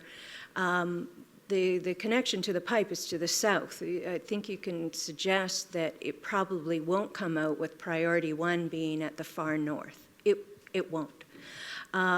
So it's a matter, it doesn't mean it's not developable, it's just it is unlikely that with the kind of analysis we're doing that will happen because they are guided by the very criteria and the approaches that we have supplied to them. So this is not random. So hence why we're suggesting this is probably not the one that we'd suggest warrants jumping the gun. There are a number of other developers who have spoken to you this evening that would also make sense and can actually respond to these better. I think the members of MPC certainly saw one of our developers, NSPs, that came forward that also wants to do a CASP. I think we can say arguably that is the best NSP we've had in front of us in the last 5 years, probably the last 15. So why would we jeopardize them moving forward? So the issue here is one of, I would say, truly procedural fairness of there's a reason we followed consistently through this criteria, through this kind of process. It's not only, it's not intended to be an overly bureaucratic process for the sake of process. It's really to look at what is in the best interest of the city and particularly our taxpayers in terms of bringing forward a logical, cost-effective approach that, and particularly one that enables us to get closer to those, bringing on some of those industrial areas, that being a really key strategic objective of the city. So that's kind of the thought process behind it. We are certainly working very hard with our consultants to move a lot of this forward so we are not continue to drag this out, but to get some good answers and get them quickly. So it's really on the basis of this, of would we have prioritized this particular area? Based on our criteria, no, we wouldn't have. So if there are other reasons to move forward, that is up to council to direct us accordingly, because what we've done up to date is kind of following all the approved criteria and processes that we've done. So it's really kind of ball in your court of how would you like us to proceed on that, because it is a variance from what we have been proposing and what you have been approving. So because of that, in our alternatives that we've suggested, you can approve the initiation of the CASP. That lets Hopewell Residential to work toward finalizing their CASP and submitting it to the city for review and consideration. Council can choose to table if you need additional information before making decision, or you can choose to not approve the initiation of the CASP. That would not mean that they can't reconsider this. It just is to deny it until there's, it's justified through the growth management implementation strategy. So our recommendation is you not approve the initiation of the community area structure plan for Davy Creek lands for the reasons provided by staff. Thank you, Tracy. Alderman Haig. Thank you, Your Worship. I've heard a lot of great stuff tonight. You know, when we annexed the lands in our last annexation, we had lots of conversations around this horseshoe here, and as was mentioned by staff, that we decided we wanted to slow things down a bit, even though things were going at breakneck speed anyway. We directed staff, this was mentioned earlier, to slow things down a bit and come forward to us with a plan that is going to be one that's well thought out, one that the citizens of Airdrie would put together, and value all the things that the citizens value in terms of, again, why they came to live in this community in the first place. I think it's exciting today that we've got developers here saying, we still want to be here. We're putting things together. We're developing creative things like the plan that's before us tonight, or the justification report. I think that's great. I think it's wonderful. But I do think we need to look at the other side of a coin for a minute. Our population growth has slowed a little. It's time for us to maybe take a little bit of a breath and not even worry about rushing into anything after January, when the utility study might be come forward to us, and say, okay, what are we actually looking for as a community? We've had, again, a lot of discussions around this table to talk about that. I worry, you know, when we say that places like Veterans Overpass is underutilized. I drive that coming home every day from work, and while it's not lined up as far back as to use that as far back as it is for Yankee Valley for the interchange there, it's getting lined up pretty far back, and I think right now it could possibly be at certain times of the day overutilized. So I think, again, we need to slow down a bit and allow the developers to keep planning, putting together things that are creative that they've done in the past to make Airdrie as great as it has been. And like I said, I appreciate the work that you've done and the plans that we've, of course, approved that has made this community great. So I'm going to, or at least I would vote for the recommendation of staff. Thank you. Thank you, Alderman Haig. Alderman Chapman. Your Worship, you know, I'm really stuck on this one. Right now, I can't see any available new housing, basically north of First Avenue, that I can think of in the Northwest. We have a glut of new houses available in the south of Airdrie. You know, there's building going on down on the south end. There is no choice in the north end of Airdrie. And I agree, if you live in the south part of Airdrie and you work in Calgary, you're not going through the city to get to work. So you're not going to stop and shop in Airdrie. I think you're going to stop and shop in Calgary. I think if you're in the north part of Airdrie and you have to go through Airdrie to get to work, you're thinking coming home, I'm driving through Airdrie. This report tonight is just a justification to let them bring a CASP forward. I don't have an issue with it. I think I would like to see them come forward with their CASP. So just a question, Alderman Chapman, on that level. So once that, you heard from 4 other developers that said, I'm next. I mean, I don't know what our capacity is in planning to review the multitude of CASPs that could potentially come forward. But, and so your basis would be that there's nothing in the north. So if Mr. Gerlich came in, who's somewhere around 24th Street and not Veterans, Yankee Valley, then you would make that decision at that time. So I would, it based on wouldn't be a that fair decision, assessment other than what you believe to be What at I- that point in time. What I believe right now is that we need some housing choice in the north of Airdrie. Okay, thank you. I believe Alderman, sorry, Mr. Burley, I forgot your name. Your line is off? Okay, Alderman Hunter. Well, through the chair, you know, again, I'm looking at how we're planning, how we're moving. I'm looking at eggs in our basket so far south of town that may or may not come to fruition. The piece that I like the most about this is, so as we start building north, and we talked about the ability to access the QE2, et cetera, to go out and come back, this more than likely isn't going to be a community that is going to rush directly to the neighbors to the south. And my challenge with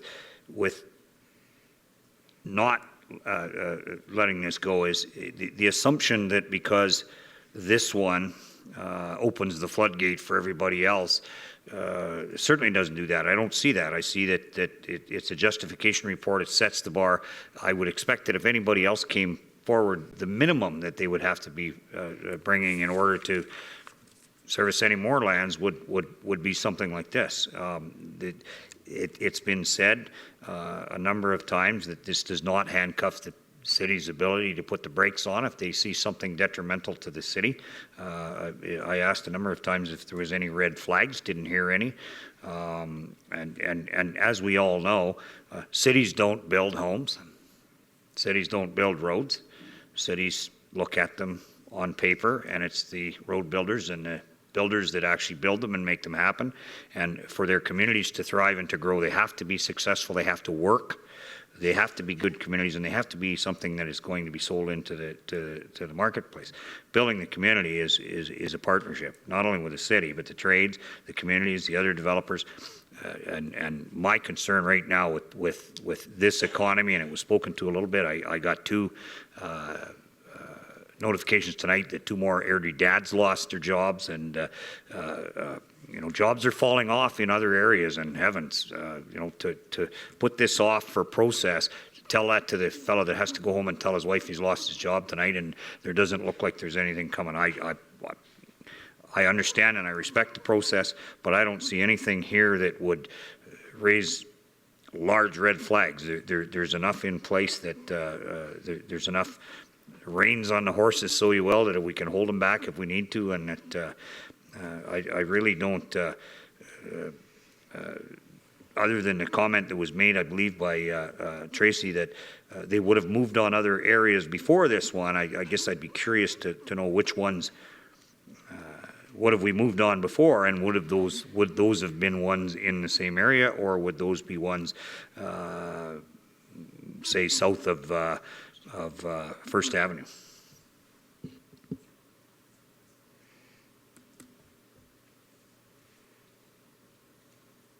Sorry, you're looking for a response? Yes, please. Okay. Tracy, were you clear on the question? So, through the chair, no, they would not be north. Thank you. And sorry, on the CASP, I was just commenting on the three that spoke, the developers that are in other areas. They all said they would like to bring their CASP forward as well, to be fair.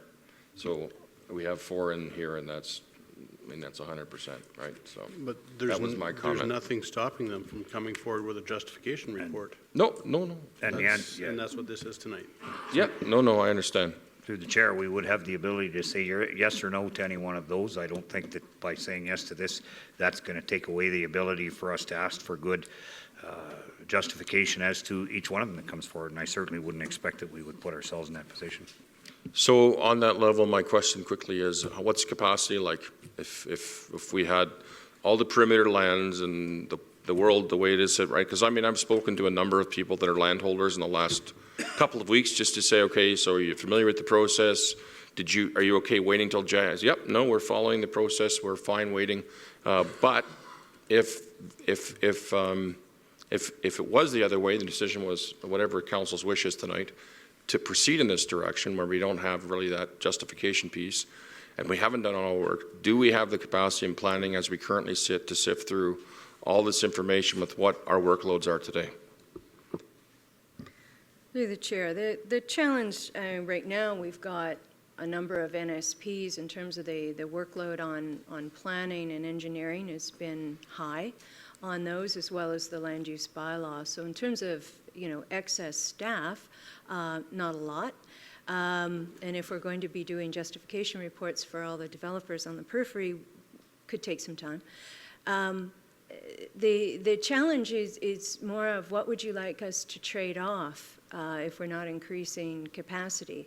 So our priority that has been expressed through business plan and through staffing has been to work on the northeast to bring in the non-residential lands, to complete the land use bylaw, to complete a number of these studies in terms of the growth management. So it becomes a little bit of a chicken and egg of if you want us to divert resources to work with Hopewell on this, I guess the question to council would be, what would you like us to trade off?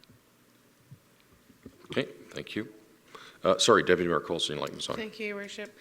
So, we've heard from numerous developers tonight. We've heard from our house builders. At this point, I think that I'm all for procedural fairness.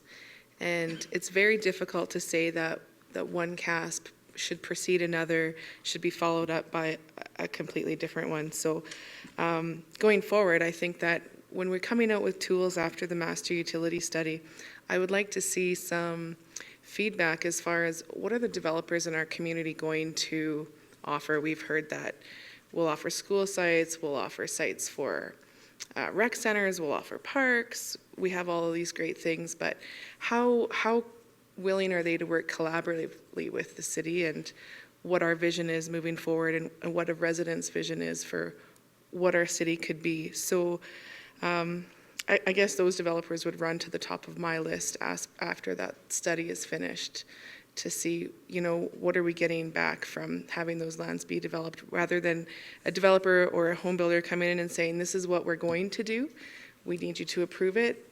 I would rather see what can we do, how can we work together, and how can we make Airdrie be the best community it can be. So I'm all for procedural fairness, and I would really encourage everybody to wait until the utility study is done. Thank you. Alderman Burley. Thank you, Your Worship.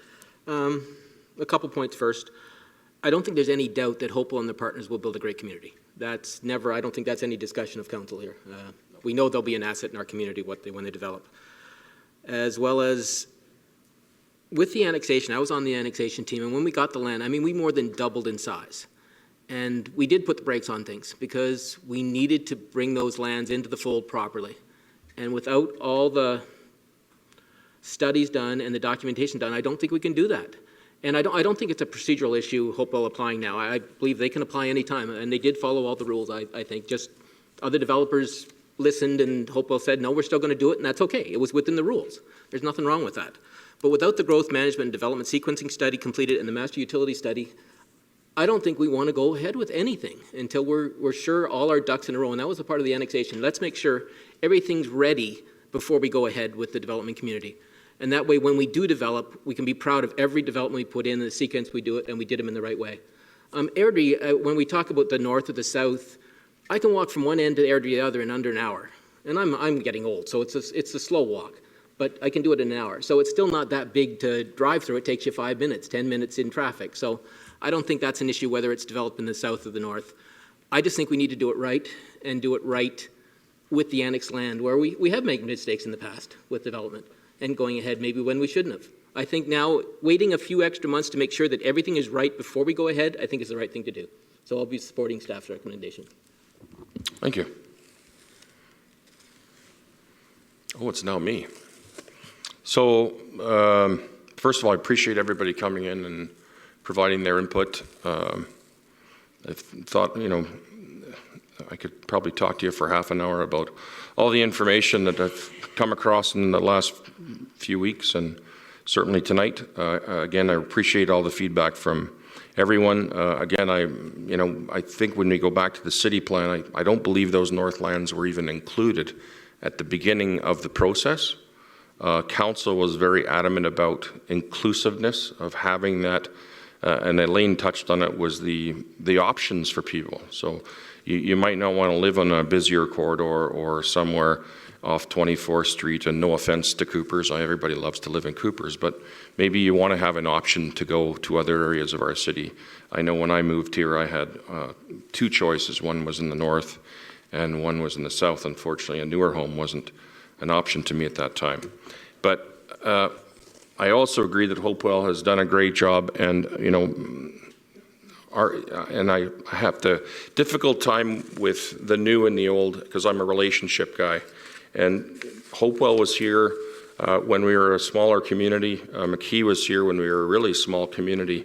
And those have been our community partners, our community builders, and I appreciate all the new people coming in, but they came in after they found out things were going quite well here. These guys have supported our different community initiatives, rec centers. I can't tell you how many fundraisers with their names attached to it. They've also built and developed beautiful communities in Airdrie. I don't believe that when you look at the TMP and we're so reliant on the provincial government as to where overpasses are going to be constructed, potentially, whenever, maybe. I think, we're going to have to relook at where we develop, maybe just not related to the utility corridors. We're going to have to see other options because I'm not really confident that the province, they certainly hasn't come through in the 5 years I've been here, and I don't see anything going forward, so I think we're going to have to regroup anyway. I've also believe that governments we're in the business of making sure that and supporting businesses and making sure that they're successful. I believe, regardless of the decision tonight, that McKee Homes and Hopewell will be partners in our community, as Paul said, for many years to come. But at this time, and I would equate it to a business decision, if people in the audience today didn't have all the facts as it related to your investment, I can't go out this door and say to the community that you're going to have to not pay for two more pump houses or another lift station, that regardless of the community being built, we're the ones that inherit the cost afterwards. So we do need to have that as part of our consideration going forward. So I am going to be supporting the recommendation of staff, but I'm also going to hold staff, and I believe council is going to hold staff and put their feet to the fire so that January is January, and that if it is, if we can press upon our consultants that we need the information sooner than later, because Mr. Gurman was here. He's invested millions in Airdrie recently. He has a large contingent of employees. We want to make sure that he's successful, and we're supporting him. I don't want to be unfair to Hopewell or anybody that's been speaking in favor, but I believe that Alderman Burley and Alderman Haig said it very succinctly, that we follow the process, and if we abandon that process now, what message are we sending to the rest of the development community in Airdrie? So with that, I will be supporting staff's recommendation. Sorry, did you want to say something, Lauren? I apologize. Your Worship and members of the Council, I just wanted to note the timing on the utility master plan is indeed January 2016 is indicated, and Tracy has indicated that with respect to the phase 1 of the growth context study, that was also January. I think she also advised earlier as well, though, that there will be some work after that phase 1, and I think Tracy had indicated that could be several months afterwards. Okay. Sorry, Tracy, go ahead. Sorry, through the chair, just to clarify too, I mean, we will be back in front of council at that time, and so there's an opportunity there of, we can have that discussion. Is there enough information to move forward on a number of things? What we had proposed doing was looking at a more robust sequencing approach on it. But I think there's, there can be decision point there too as to do we need to do the phase 2 Do you have enough to start moving forward? And we'll continue to do that. So I think there's a number of decision points along the way that we can look at that. We had hoped, one of the things we had hoped to do is really to have enough that we know all the sequencing, we know what areas they're going to come in, and we know the timing. But there may not be an appetite to do that. But we will be in front of you in January anyway, at the conclusion of the master utility study, and we'd seek your direction at that time on moving forward in timing. Yeah, and I will add, and actually it was Mr. Garman who forwarded me the report from the Fraser Institute. Airdrie is an exceptional place to do business based on other communities in southern Alberta. I don't know of, my office is always accessible. I know our aldermen are accessible to having conversations. Our staff is willing to discuss things. What did you say, Lauren? October, you're going to be meeting with the industry to give them another update. I know when we went through the process, and we will be going through the process of addressing levies. I don't know how many times we sent Lauren back to talk to our developers to make sure that you guys had your input, that you were properly informed, and that we were doing the right things, and that you guys recognize that we are trying and continue to be a true partner of our businesses. I think this is just something that's going to be a bit of a delay in the process, but I believe in Hopewell, and I believe in their partners. And I believe that they're in the yellow area of our city plan for a reason. I just don't think that we need to make that decision this evening. Alderman Hunter, sorry, I didn't see your light on. Through the chair, can you, so the utility study's coming back phase 1 in January, that's correct? And how many anticipated phases could there potentially be? Through the chair, the utility master plan would be back is scheduled for completion in January.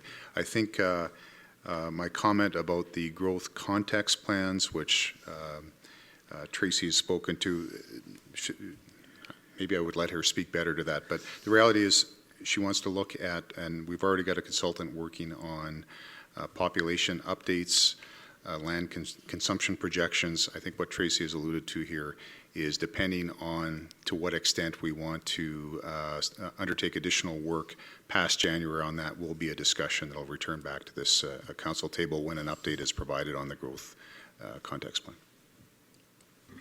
So through the chair, so if we were to assume that a growth or a infrastructure study came back favorable, where would that leave this and any of the other applicants? That would they be able to come back rather quickly and say, okay, so it's favorable, we're not putting stresses and strains? They would be able to rather quickly come back, and I would assume there wouldn't be a lot of changes in this one, but some other folks have expressed interest that they'd like theirs looked at as well. If that came back favorably, would that indicate that maybe we can start closing the gap on that? Through the chair, what it would certainly affect is the content of the justification report, because it would change the justification, right? If there was information that suggested that somewhere more cost effective, it's moving you forward on a number of that criteria, our evaluation would change based on that information. So it typically wouldn't change much about this particular application until we got through the next pieces. It would certainly alter the decision around the westlands if that is going to be using excess capacity. There would be a clear understanding of that and the implications. So there'd be more clarity on that. Thank you. Thank you, Tracy. Is there any more commentary? Sorry, Alderman Chapman. Yes, Your Worship. I still want to state I don't feel that Hopewell did anything out of process. I think they were right in line with their process. They came forward with a justification report. I think it was a good report. I appreciate what they've gone through. And in no way do I think that they were in any way out of line or out of process. They did what was asked of them. Thank you. Any other comments or questions? If not, Sorry, Alderman Burley. If there's no other comments on your worship, I'll make the motion that council not approve the initiation of the community area structure plan for the Davy Creek lands. Okay, all those in favor? All those opposed? 2 opposed. Alderman Hunter and Alderman Chapman, the motion is carried. Thank you very much, everybody. Sorry for the time. We are moving on to item number 7, appointments and presentations. There are none, so we'll move to public question period, and I'll ask if there's anyone present who would like to speak to council, ask any question of council. Please come forward. Welcome.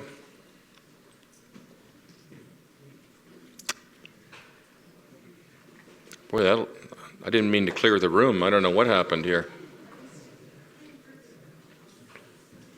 Okay, there being none, we'll move on to item number 8, which is, sorry, I apologize. That's item number 9. And sorry, Sharon, we're going to be adding 14.3. That's the excusing Alderman Bellick from tonight's meeting, okay? I forgot to mention that to you. We're moving on to bylaws, and this is the introductions for Deputy Mayor Coulson, please. I'd like to invite Shannon Schindler to come and speak to us about Bylaw B44 2015, our annual franchise agreement review. Good evening, Your Worship, members of council. I'm here tonight to request that council give third reading to the bylaw increasing the Fortis franchise fee to 13%. The original bylaw was presented to Sir, council. Shannon, could I just interrupt you? Mark, would you mind just asking everybody to stand away from the door? You can hear their voices carrying into the room. Thank you. Go ahead, Shannon. The original bylaw was presented to council at the last meeting with a request to increase the Fortis franchise fee to 14%. This bylaw did pass the first and second reading. However, prior to third reading, Alderman Haig did request that council amend the bylaw down to 13%. That was passed, but permission for third reading was defeated. So tonight, again, I'm requesting that council grant third reading to the bylaw increasing the Fortis franchise fee to 13%. This will be your shortest presentation ever. It is. I don't believe there's any comments. If there are any, please speak now. Alderman Burley. I do have one comment, Your Worship. I will be supporting the motion, but I still think it should have been left at the 2% increase for this year. It's just the best way to spread the burden on the entire community rather than just on the property owner. I still firmly believe that it makes a difference of 7-8 cents a month. Maybe that's all, but that's still a difference, and it can add up over time. Yes, like we said, eight police officers, I believe our police committee chair said. That's $1.5 million. And I don't think we got that much in new revenue this year, or just over that. Deputy Mayor, did you have a comment? Oh, I'm sorry. Any other comments from? Okay, go ahead, Deputy Mayor Coulson. So just before I make my motion, I would like to agree with Alderman Burley that I do believe it should have been raised to the 2%. I would be curious, I don't know, Shannon, I doubt you have those numbers as far as what the burden would be on the homeowner to come up with that shortfall if it was put on the tax side of things.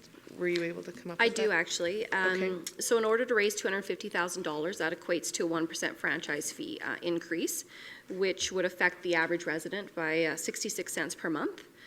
In order to raise that same amount of money, the $250,000 through property taxes, the effect to their average resident would be 73 cents a month. So it does affect it slightly, mainly because there are more electricity customers to spread the burden of the cost over versus taxpayers. Right. So I guess when we're talking about larger businesses and the cost to them on their bills, it would be probably significantly higher than when you're looking at assessment values and taxes. So lower cost on your bill side, higher cost on your tax side. So, but the beauty of this is that we can now amend our franchise fees through the year. We don't have to wait, correct? That is correct. So Yep. council can still choose through the budget process to increase franchise fees further prior to the end of this year. If that is done prior to December 31st, the increase would be effective April 1st. So we would lose 3 months of revenue, but you still have the option. Right. Okay. Thank you. So with that, then I will support the motion because it does need to be increased. So I would like to move third reading of bylaw B44 2015. Okay, and then just to clarify, because maybe some other members of council had a change of heart, but there was no support for 2% here last go around, and I suspect that's the same. Correct. Okay, thank you so much. So we have Alderman Colson's motion on the floor. All those in favor? All those opposed? One opposed. Alderman Hunter. Motion is carried. Thank you very much. Thank you, Deputy Mayor. Thank you, Shannon. Thank you, Lucy.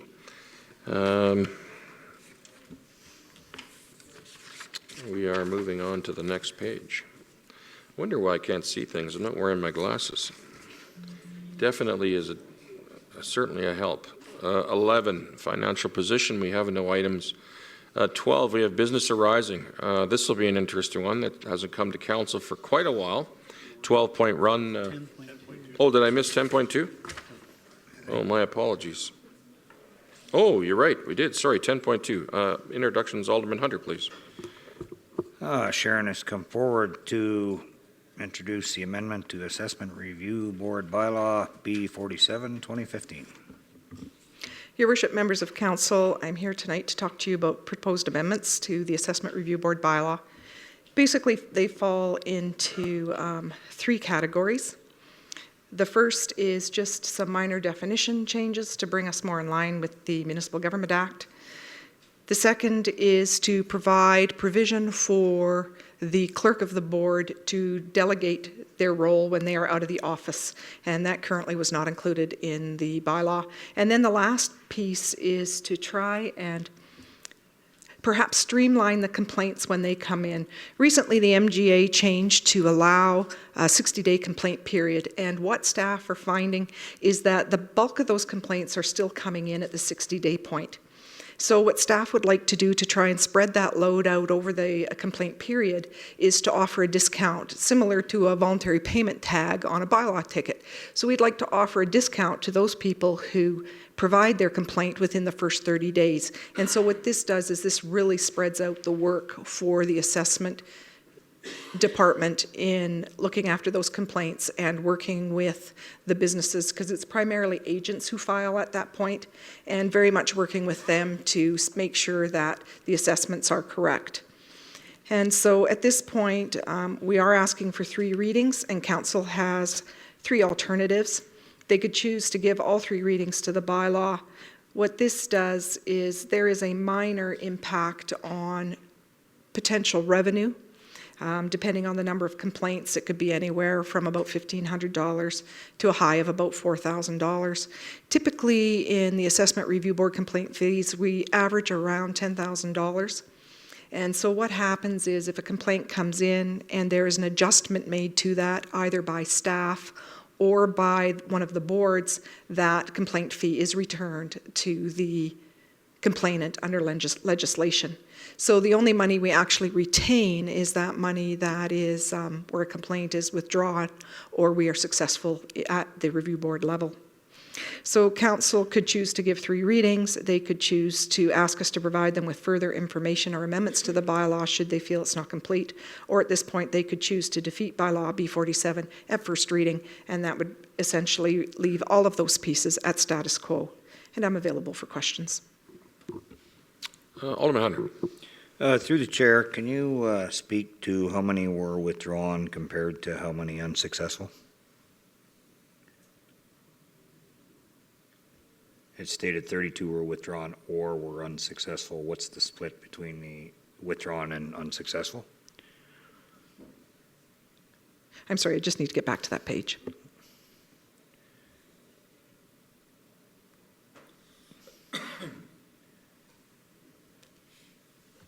I'm glad to hear that it's not just you having trouble getting around that new iPad of ours, Sharon. We're all trying to figure that out sometimes. It's in your alternatives. I'm sorry, Your Worship. Yes, I realize that. Thank you, Alderman Hunter. I'm sorry, Your Worship. At this point, I do not have the split between those that were withdrawn or those that were unsuccessful. But do you have any indication as to, is it high? Is it, I mean, if I'd be concerned if most of them were unsuccessful. No, the vast majority of them are actually withdrawn. Our assessment department does a very, very good job at working with the complainant in terms of how their assessment was prepared. What happens in a lot of instances is a number of the complaint periods end at the same time. And so it puts a lot of pressure on your agents to file those appeals. So a lot of times they file those appeals at the last minute just as a placeholder because they haven't, in all instances, had time to actually review the files. And so then as they go through the process of reviewing the file and working with our assessors, the majority of them very much are withdrawn.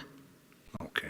Just, I know from my own perspective, we did 6 in the city of Calgary, and we were successful in all 6, resulting in approximately $55,000 in savings. So it can be substantial depending on what you're doing. So thank you.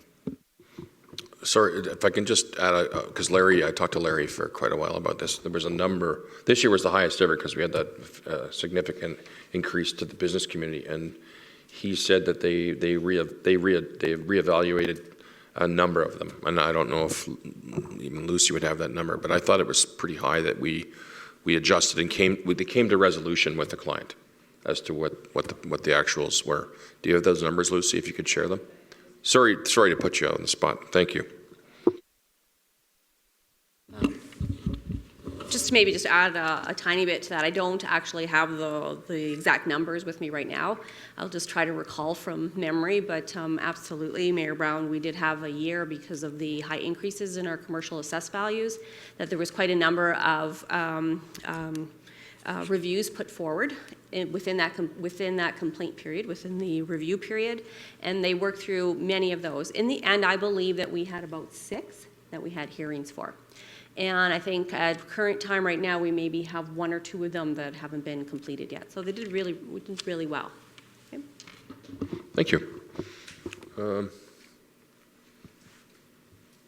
Nope, the lights aren't on, so let's proceed.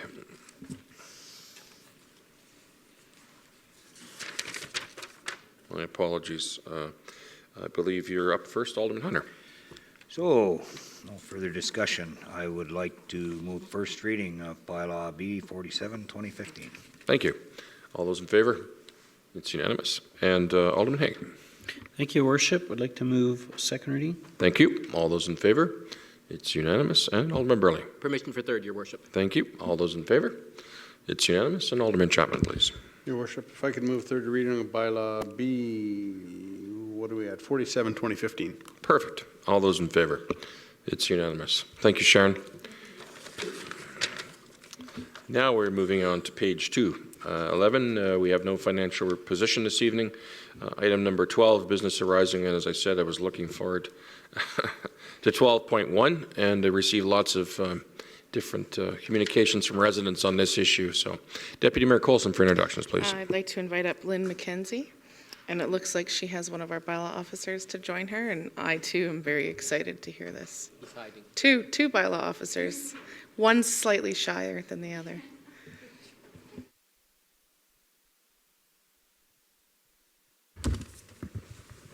Good evening, Your Worship and members of Council.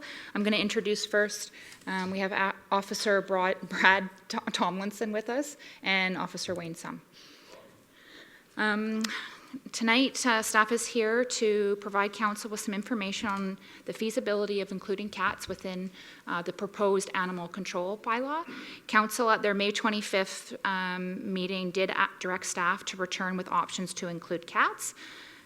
So as part of our research, we did talk with numerous different communities throughout Alberta, and this is where we gained most of our information from. As you can see, when we looked through the graph for cat inquiries over the last 3 years in Airdrie, it's actually gone down. So we were at 80 in 2013, 75 in 2014, and 35 currently in 2015.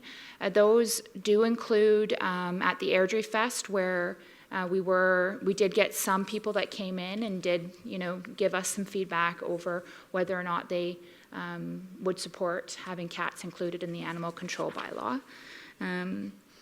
Some interesting facts with some of the cities that we talked to were the city of Lethbridge. They do not have a cat bylaw, but they do actually license cats. So it's an option for $5. And the city of Red Deer actually uses Alberta Animal Services to do all of their animal control, whether it's dogs and or cats, but they don't license their cats. So those were just two interesting ones that kind of stood out to me in the research. Some of the research findings that staff found were that it would bring awareness to residents of the importance of having a licensed cat and not allowing it to run at large. The other one that we really wanted to make clear was the program, if we did choose to do this program, that it would not be the officers that would trap the cats. It would actually be, the onus would be on the residents to trap the cats. The trapping program would run from May until October, and that's just because of the cold weather in Alberta, and it wouldn't be humane to trap cats otherwise.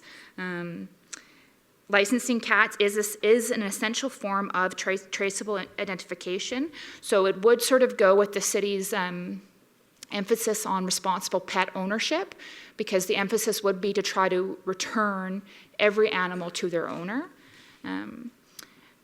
When an animal is found and an owner can't be located, the animal would be adopted out, and if this is not successful after a certain amount of time, according to the Animal Protection Act, it would be transferred to the Calgary Humane Society, and they would then in turn try to adopt it out. Other municipalities that we spoke to, included provisions for cats, said it did increase the number of inquiries, complaints, which in turn may require an increase in resources to manage. What we've thought would be the most complicated and costly part of setting up this program for cat control is the impounding of cats and dealing and managing when they are not claimed. Staff has gone out and talked to the current kennel provider, and they have said that they would provide this service that they do currently for dogs at a cost of $28 per day. That would include like the litter, care, food. Staff has also contacted the Calgary Humane Society in regards to accepting cats. If the city did choose to implement a cat control program, the society has indicated that they would consider the request. But again, we would have to confirm that if council did choose to go with the cats. The City of Airdrie currently uses the Calgary Humane Society for unclaimed dogs. And if an animal remains unclaimed for a minimum of 5 days, according to the Animal Protection Act, the animal becomes the property of the city. The city then turns the dog over to the Calgary Humane Society. And an interesting fact is that since 2013, the City of Airdrie has brought 30 dogs to the Humane Society, and the Humane Society has successfully adopted out 23 of those 30 dogs. I briefly went through some of the staffing costs that would be associated with implementing the program, as well as some of the equipment costs. Purchase services costs, which should include some kennels to purchase the kennels, the veterinary fees. Every effort is made to obviously bill that back to the owner. However, sometimes you can't find the owner, so we are obligated to pay for that. There would potentially be a capital cost of a vehicle. So the net operating income loss would be $18,853. The time frame, if council wishes to see cats included in the proposed animal control bylaw, would be January 1st, 2017. Staff would offer free licensing from January 1st until April 31st, 2017. And then beginning May 1st, 2017, officers would begin handing out citations and fines. Of course, the new cat bylaw, I should say animal control bylaw with cats included, would need to be reviewed by the city solicitor. So I provided a few alternatives. Alternative number one would be council can choose to incorporate cats into the proposed animal control bylaw and include the licensing of cats. The aim would be to return cats to their owners and to promote responsible pet ownerships. It would provide officers with a tool to assist citizens with nuisance cats. The implication, there would be a cost to the residents to license their cat annually. This license would be the same as the dog license. Alternative number two, council could choose to incorporate cats into the proposed animal control bylaw and not include the mandatory licensing of cats, but provide the option to license cats. Implication, there would not be as great as a cost to the residents and less of an impact on the licensing support staff. Not licensing cats would mean the animal control bylaw would not align with the city's expectation of dogs. It would also be difficult to return cats to their owners. Alternative number 3 would be council could choose to not include cats in the proposed animal control bylaw, rename this bylaw a dog control bylaw, and direct staff to continue with the cat education campaign. Implication, there would not be any tools for the city to use to deal with nuisance cats. There would not be any additional costs, and staff would continue to educate with regards to responsible pet ownership. And again, an interesting note would be that historical information provides that there are less than 80 inquiries per year. Staff's recommendation is that council incorporates cats into the proposed animal control bylaw and includes the licensing of cats. The proposed start date would be January 1st, 2017. I would like to just say that it is with a little bit of apprehension that we do make this recommendation. We do want to be fair with both our dog owners and our cat owners, but just with the number of, we're not getting all those complaints that we were getting. So I just wanted to sort of make a note of that. Thank you, Lynn. My only comment would be most people know we do nothing about it. So they've given up complaining. So that would be my comment. A couple of things. The numbers you had estimated for 500, I'm guessing we got thousands of cats that live in this community. Okay, how are we going to get them to come in every year and give us their $30? But further to that, you mentioned the officers, and I'll direct it to Wayne or Brad.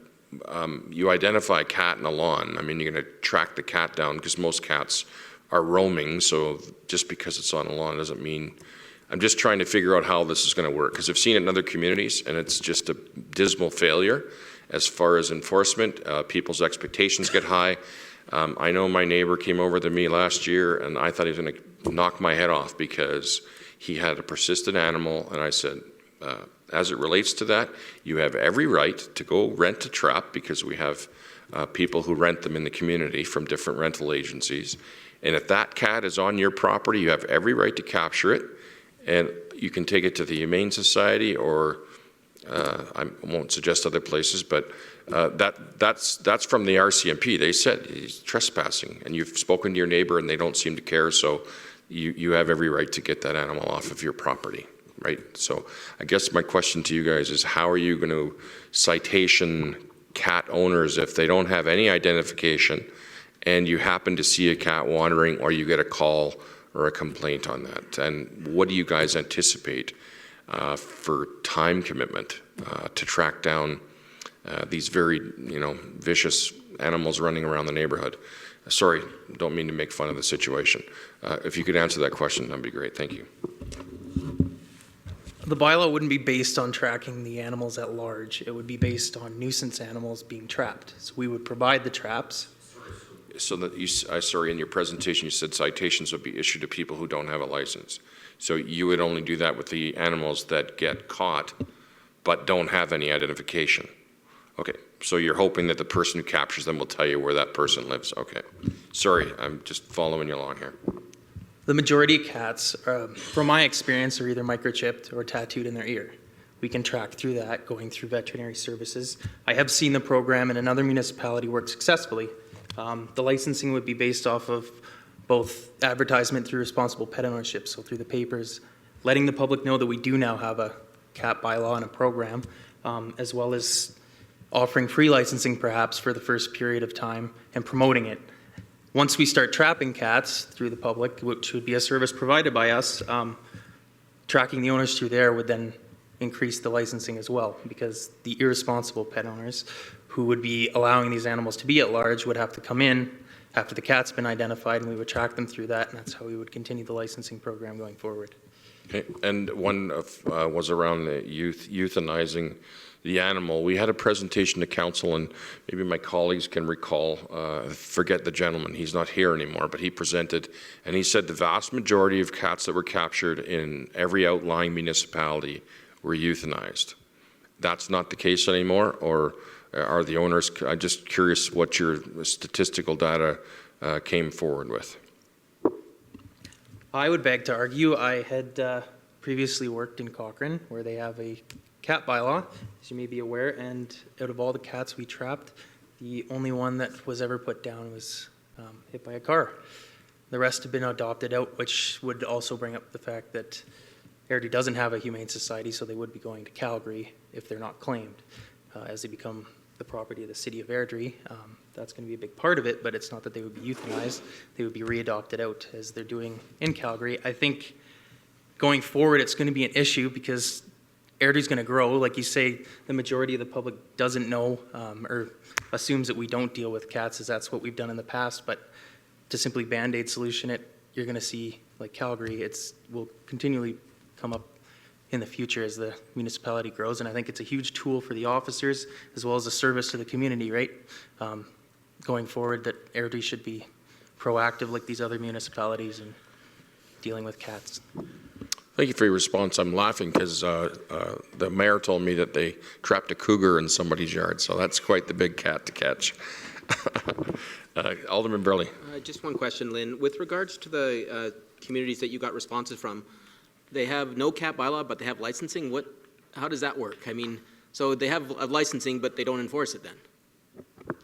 So yes, that was the city of Lethbridge. Yeah, so they charge for a license. $5. But they don't enforce it if you don't buy a license. Right. Okay.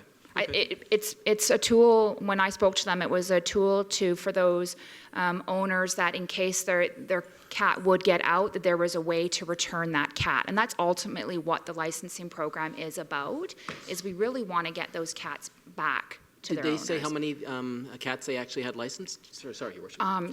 Sorry, no, I don't know that answer. I didn't Just curious, get at the that. city of Lethbridge, if they had 10 cats licensed or if they had 10,000. I could find out. I could phone back, but I never asked that question.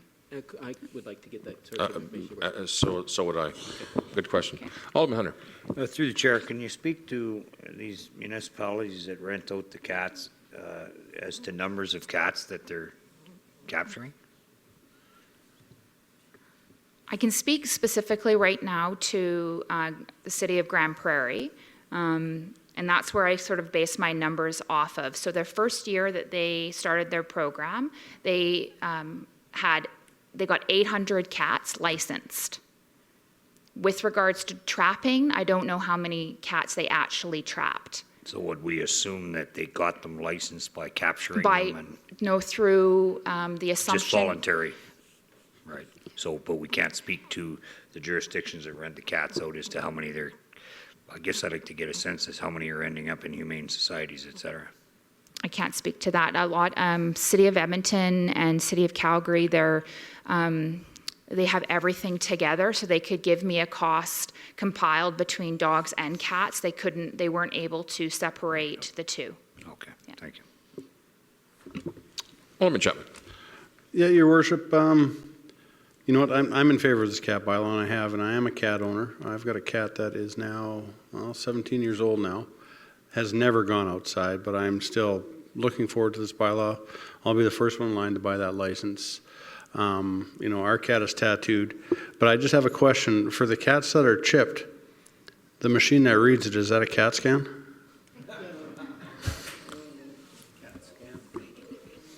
That's all right, because Alderman Haig wanted to know if we're going to have to purchase a Catmobile. Thought that was an interesting question. Brad's not even smiling, so maybe you had that in your head. Well, that's not coming to capital, my friend. I'm curious to know, $30 for a cat, that's really not going to motivate people to come, and we want people to license their cats. I like the $5, $10, because I think you'll entice people, because we're doing this for your animal safety. We're not doing this because we want to capture your money. We want to make sure that if we do catch your cat, that we can return it safely and responsibly. So I wouldn't be in favor of some of the fees that you're recommending, and I believe we have some questions that need to be answered. I believe you have, you're taking some notes, obviously. Mr. Schultz, I saw you writing some notes, or is that just doodling? Here, I thought you were paying attention. I apologize. Yeah. So I believe there's a question you weren't able to answer, and I'm curious to know that as well. But I think we're all unanimous in how do we have an animal control bylaw without not including all of our animals? And cats are a big part of our community. So I'm not sure, I don't, like, are we making a motion to adopt everything you provided? Because I'm not comfortable with that. I'm certainly comfortable with making a motion saying that we need to include it in the CAT bylaw, but the details still need to be worked out or something to that effect. Deputy Mayor Coulson. Thank you, Your Worship. I'm just looking, and it says that the recommendation is to incorporate cats into the proposed animal control bylaw. So that would mean that the bylaw is coming back, correct? So this is not moving forward. So we would still get to look in detail to that. Thank you for clarification. I apologize. Sorry, you're good? Okay. So No. Do you want to turn your microphone on and say that? Okay. Deputy Mayor Coulson. well, as long as all the puns have been thrown out on the table, are we ready to go? The bad ones? I like the CAT scan, my favorite, actually. Wow. Well done, Alderman Chapman. Just moving forward, I think that if we're going to rent the traps, that there needs to be a deposit put down. Is that something you're looking into, at least to recuperate the cost? Because people could keep these traps for months. Through the chair, yes. Yes, and limitations on that. I mean, I get these complaints all the time, and if you want to see social media explode, mention a CAT bylaw on anything that you follow. So moving forward, I'd like to endorse staff's recommendation to include it in the animal control bylaw. Thank you, and it's about time. We won't include that in your motion. All those in favor? All those opposed? One being opposed. Alderman Hunter. All right, thank you very much. Appreciate it. 12.1, we are complete. We're moving on to Alderman Haig, please. Thank you, Worship. Invite Sharon forward, please.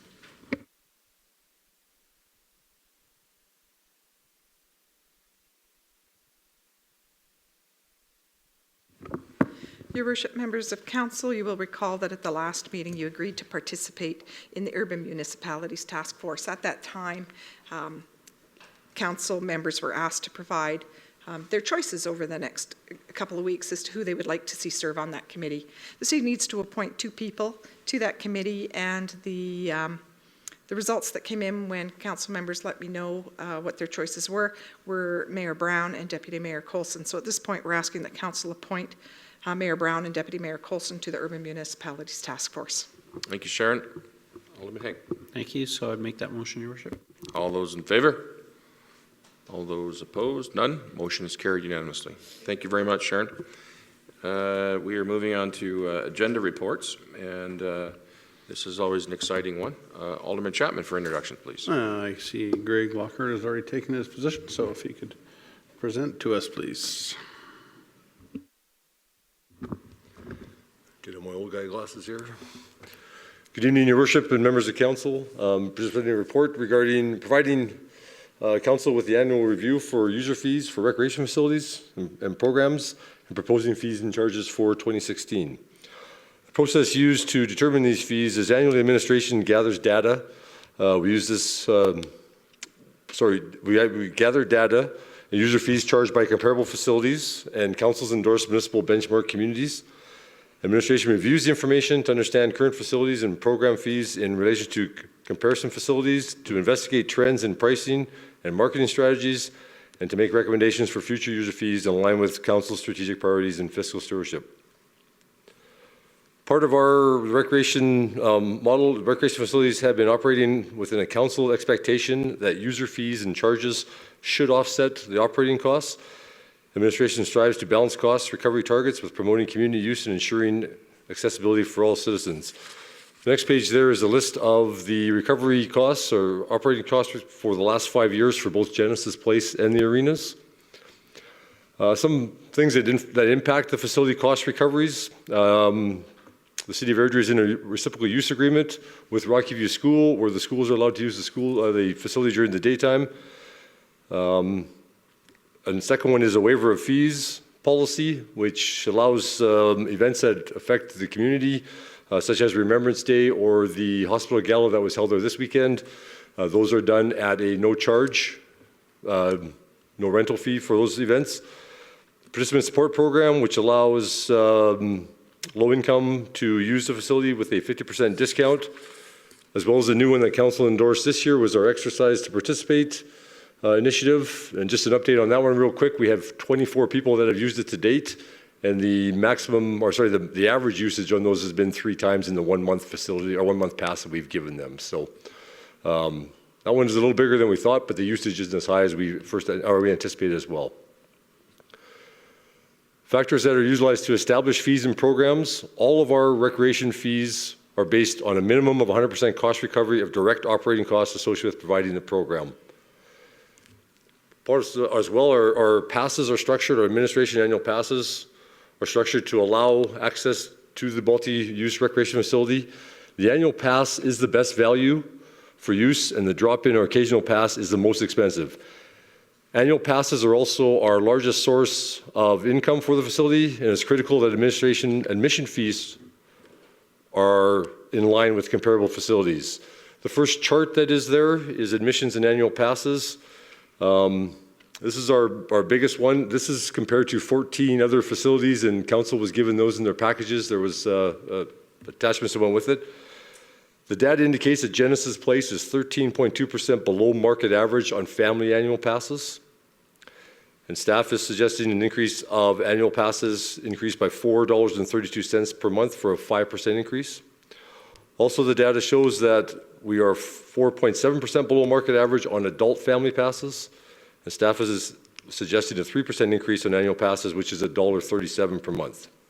In 2014, we did come to Council and Community Service Board asking for a increase as well. At that point, we were 15 to 25% below market average. So we have made up a little bit of ground, but we're still lower than market average on admissions and annual passes. For programs, the data that was gathered from the same 14 facilities demonstrates that Airdrie is slightly above the market average. Rental for arenas, rental rates, again, the data demonstrates that we are currently slightly above market average.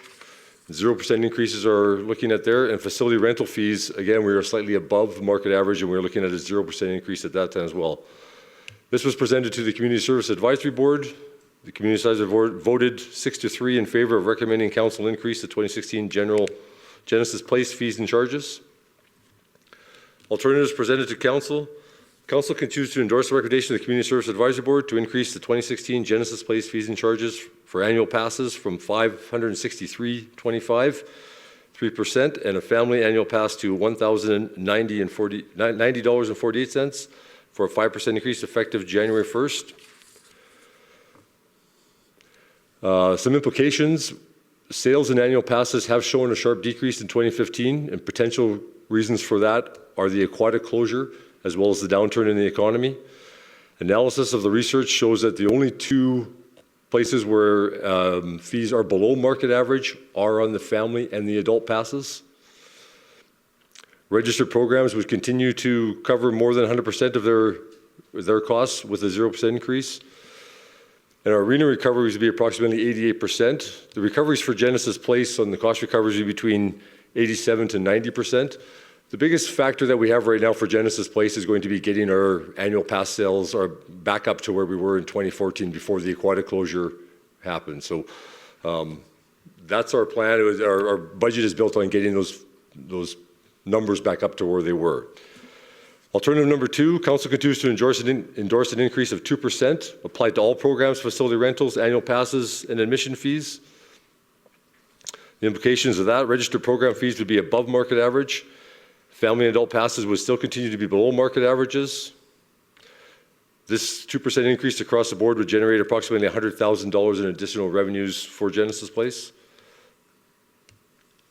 And arena cost recoveries would be in approximately at 90%. Alternative number 3, council can choose to maintain a status quo for no fees increase at Genesis Place. This would, again, remain our annual passes below market average. Our programs, rentals, and other rates would be at market average. Arenas would come in with approximately 88%, and Genesis Place would come in, as mentioned above, with about that 88% as well. So the recommendation from staff is that council Endorse the recommendation of the Community Service Advisory Board to increase the 2016 Genesis Place fees and charges for adult annual passes to $563.25, which is a 3% increase, and the family annual passes to $1,090.48, which is a 5% increase, effective January 1st, 2016. Thank you, Greg. So just on behalf of myself, and I'm sure I reflect council, I think you've done a great job. You know, I used to get a lot of complaints from residents about, you know, this, that, and the other thing, and I know you endure your fair share of it, but I think overall you guys do an excellent job of running that center. It's very open. Your staff are very friendly, and I just wanted to comment that I'm really appreciative of all the work that you guys do. So, and the other thing I'm always very impressed with is the rate of return.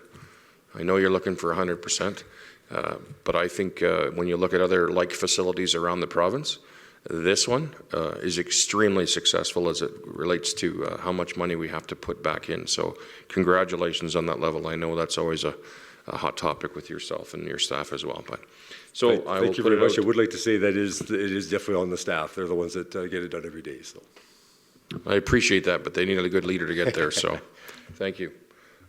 Sorry, Alderman Chapman. Your Worship, I'll just start with a couple comments. I guess the one question I have is we're below market value for adult and animal family drop-in, so you're looking for an increase. But we're over market value for the others. Why aren't you looking for a decrease? So the strategy that is in place right now is the most economical value for us or for our citizens is to buy the annual pass. We want to make that the best price. So there's a commitment. There's also sustainability for Genesis Place that way. A facility like this was built on the plan of the annual pass holder, the year pass holder is their best price, and that is what you want to sustainability. If you just relied it on drop-in, you probably wouldn't be able to build a building or run a building like that. Yeah, but an annual pass doesn't have any effect on your programs, which are over everybody else's. Yeah, our pricing structure for annual passes is to make the annual pass the most beneficial for the citizen to purchase. That is the biggest bang for the dollar. Our programs are done on a user pay basis, and those are 100% cost recovery of the direct operating costs of that program. Okay. And I guess just the next question I have is, and I guess the concern I have is raising a family annual pass this year with the pool being closed for that long. How many people are already upset, and then they're saying, well, you're closed for that long, now you're going to raise it 5%.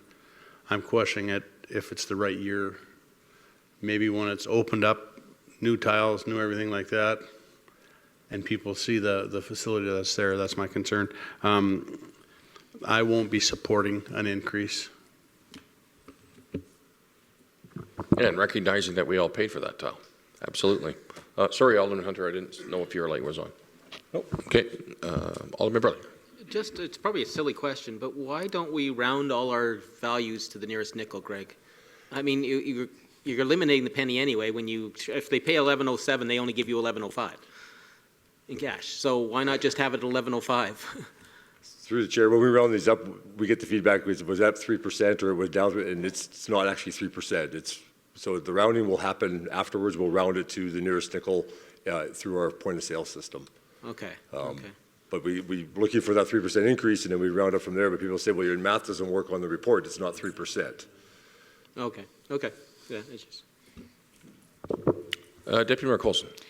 Just going back to the vote at CSAB, the 6-3 vote, maybe asking our CSAB members if they could elaborate on what the concerns were.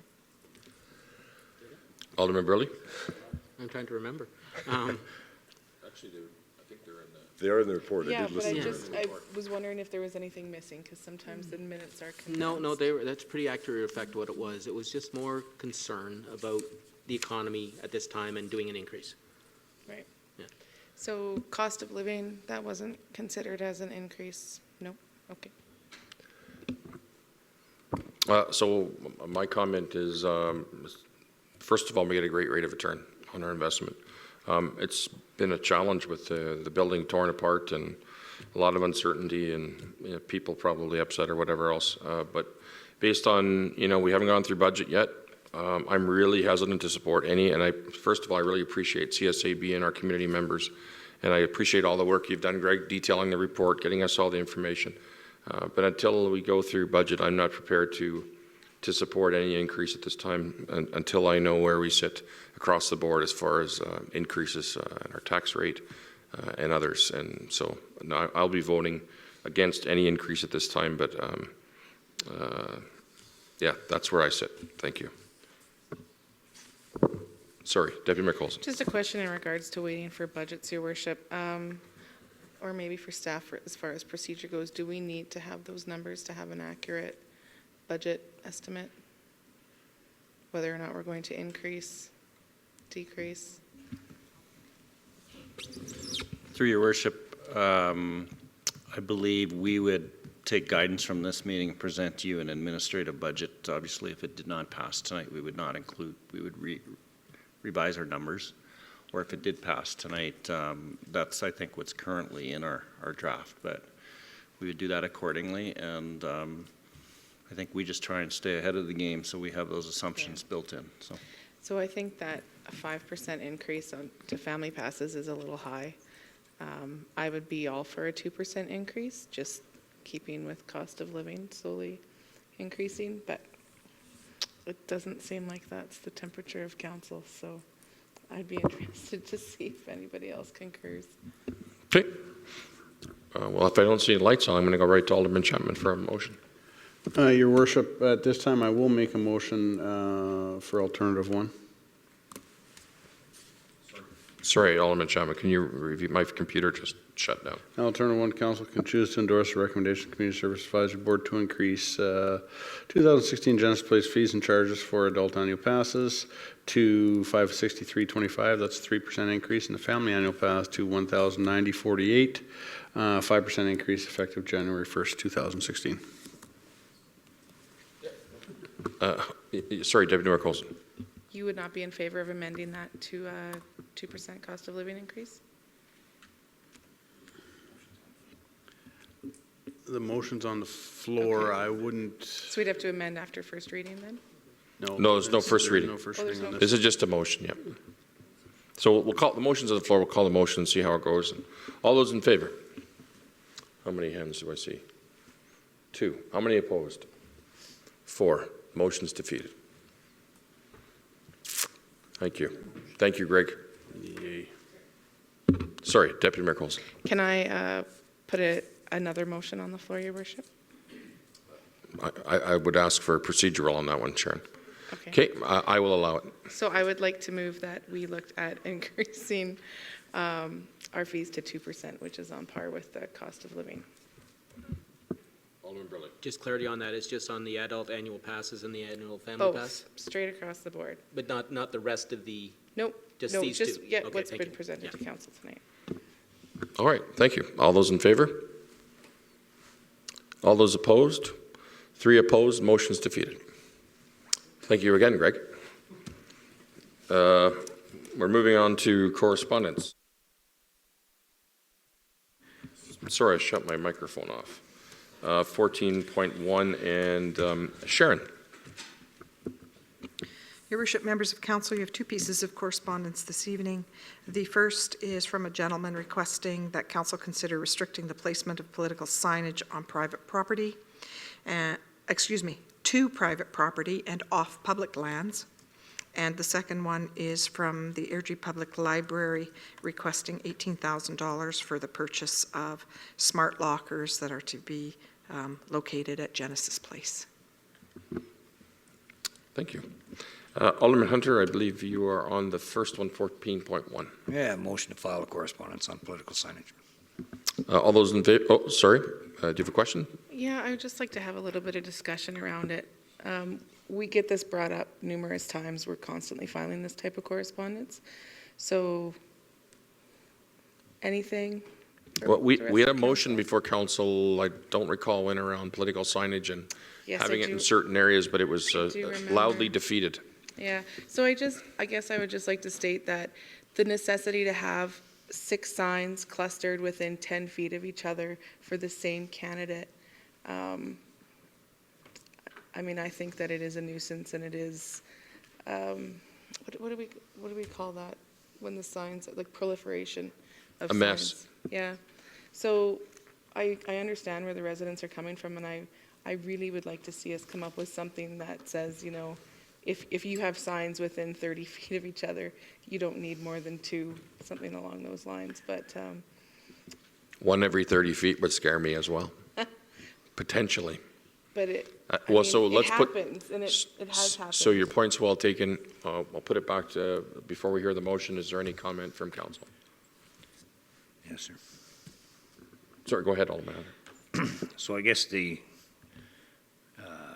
remedy we have is if you're offended by the number or color or party at which the sign is, one of the interesting things I've found is there seems to be some business people in the community that seem to be clustering right around those signs because it's getting people's attention, and one of them is, I can't even remember what the business is, but they've decided that every time there's a group of signs, they've put up some of theirs. So going after just the political part, the nice thing about the political part is it doesn't happen often, and it's for a defined period of time. To me, if we're going to deal with signage, we should look at the bigger picture, especially the ones with wire and all the things that go with it. So I don't have I certainly don't want to restrict anybody's ability. It's the picking them up that I would love to see enforced on. So if they're not picked up in a timely fashion, then things can be done on that line. That's something we can revisit then. Alderman Burley. Just a quick comment, with the businesses that are piggybacking on the political signs, that's not allowed. I mean, that's finable offense, right? Or they're taken down by bylaw, and that can be brought back to the business with the fine, so. And complaint driven. Yes. They're not usually out there Yeah. pulling them down, but, okay. Any other comments, questions? Just one more comment. I've been in communities where larger signs are allowed in certain sections, so key intersections, they say, okay, you can have up to this size of a sign. I do find that it cuts down a little bit on, I mean, we're in a position where Airdrie is a very small community, so it's easy to plaster the city with signs, versus a large city where you need to pick and choose where you're going to put them or knock on doors and put in the footwork to run for an election. But again, it doesn't appear to me that council is willing to move forward with that one, so fair enough. Well, and the other unfortunate part is this is probably the longest election in history of mankind, I think, so it's standing out more to people at this time. Alderman Hunter is on the floor. I don't believe there's any more comments. All those in favor to file? It's unanimous. Thank you, Sharon. The next one is Alderman Burley, and I have to say I brought this forward. So before I give it to you, can I comment? Yes, you may. Thank you. So the reason I brought this forward, and I guess I'll defer to the library board members, was initially I'd thought that when the budget came forward, and I've talked to Lucy about this, but yesterday, and especially a year ago, I don't remember as clearly, but I thought it was part of the process. I thought it was part of their budget. And now that we know that, we're still fighting and struggling to get ahead of this, and our library numbers keep growing, I thought it would be good if we could amend our budget to include the lockers at Genesis Place for the library in the short term before the building gets built. But I don't know the capacity issues, just talking to staff there. So I was the one that brought it forward, and I'd be open to any comments from council. Alderman Burley. My only comment on that, Your Worship, I don't want to amend the budget. I'd love to include this in the budget process, in the debate that's going to be coming up this month. So include it in the budget debate, but not included as part of the budget, not as a budget amendment at this time. Okay. Deputy Mayor Coulson. So just last week, we discussed the locker situation at the library board, and it will be coming forward in the next budget. I believe that this email was sent out prior to that discussion. It was at my request. Yeah. I asked I'm sorry, I forgot Janine's replacement's name, but Pam. Pat, I apologize. Pam. Yep, Pam, sorry. So again, I mean, it's kind of tough, I think, to amend the budget this late in the game when we have a new budget coming forward. The library board is more than willing to justify those lockers coming up in the next budget cycle. So Alderman Haig. Fair enough commentary. That's all I need to know. They'll present. Okay, perfect. Alderman Burley, please. And a motion to file, Your Worship. Thank you, sir. All those in favor? This is unanimous. Thank you very much. We're moving on to board reports, and I will start to my right Your tonight. worship, Oh, yes, sorry, Alderman Chapman. at this point, if I could make a motion to excuse Alderman Bellick from this evening. You can. I appreciate that. Thank you for correcting me. All those in favor? It's unanimous. And you can say hi to him because he's watching online right now in Baltimore, I think. So we'll have our first U.S. visitor. Board member reports. We're going to start to our right. Deputy Mayor Coulson. Thank you, Your Worship. Just quickly, so Miss Pamela Medlin joined the library as our new director. We had our first board meeting with her, and it seems like great things, lots of energy, and looking forward to working more closely with her. I did already discuss this with staff, but I've had a request from Mrs. Massey, Dean's wife, to incorporate the light the building in purple again.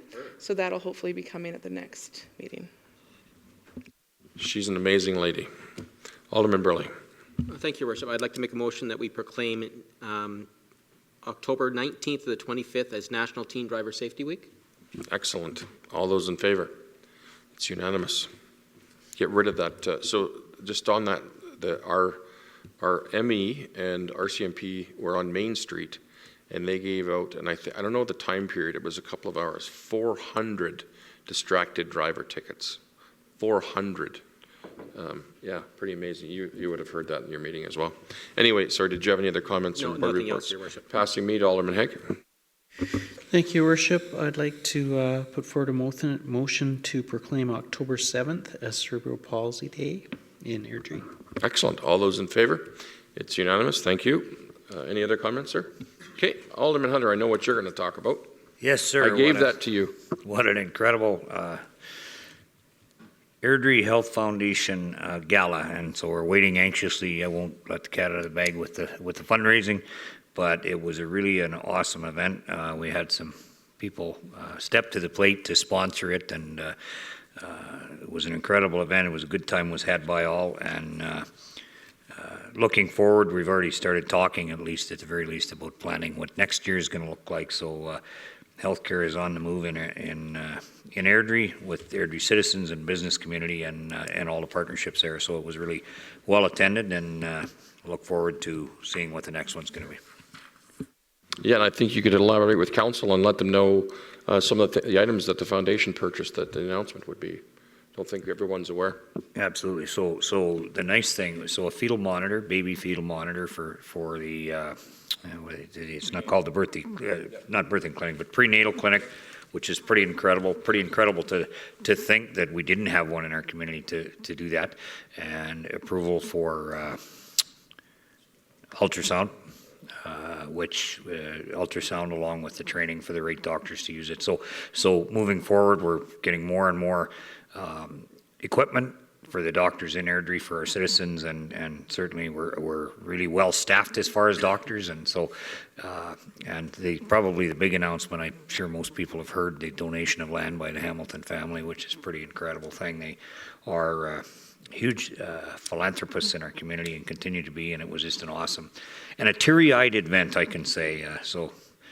Michelle Bates again had most of us in tears and when they told their story, but it's really awesome to see a community come together and step to the plate with the needs of for healthcare in Airdrie.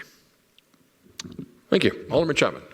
Well, Your Worship, I'm going to continue on with this with the healthcare gala. I wasn't able to attend, but I do have a couple questions regarding Genesis Place and the facility where it was held.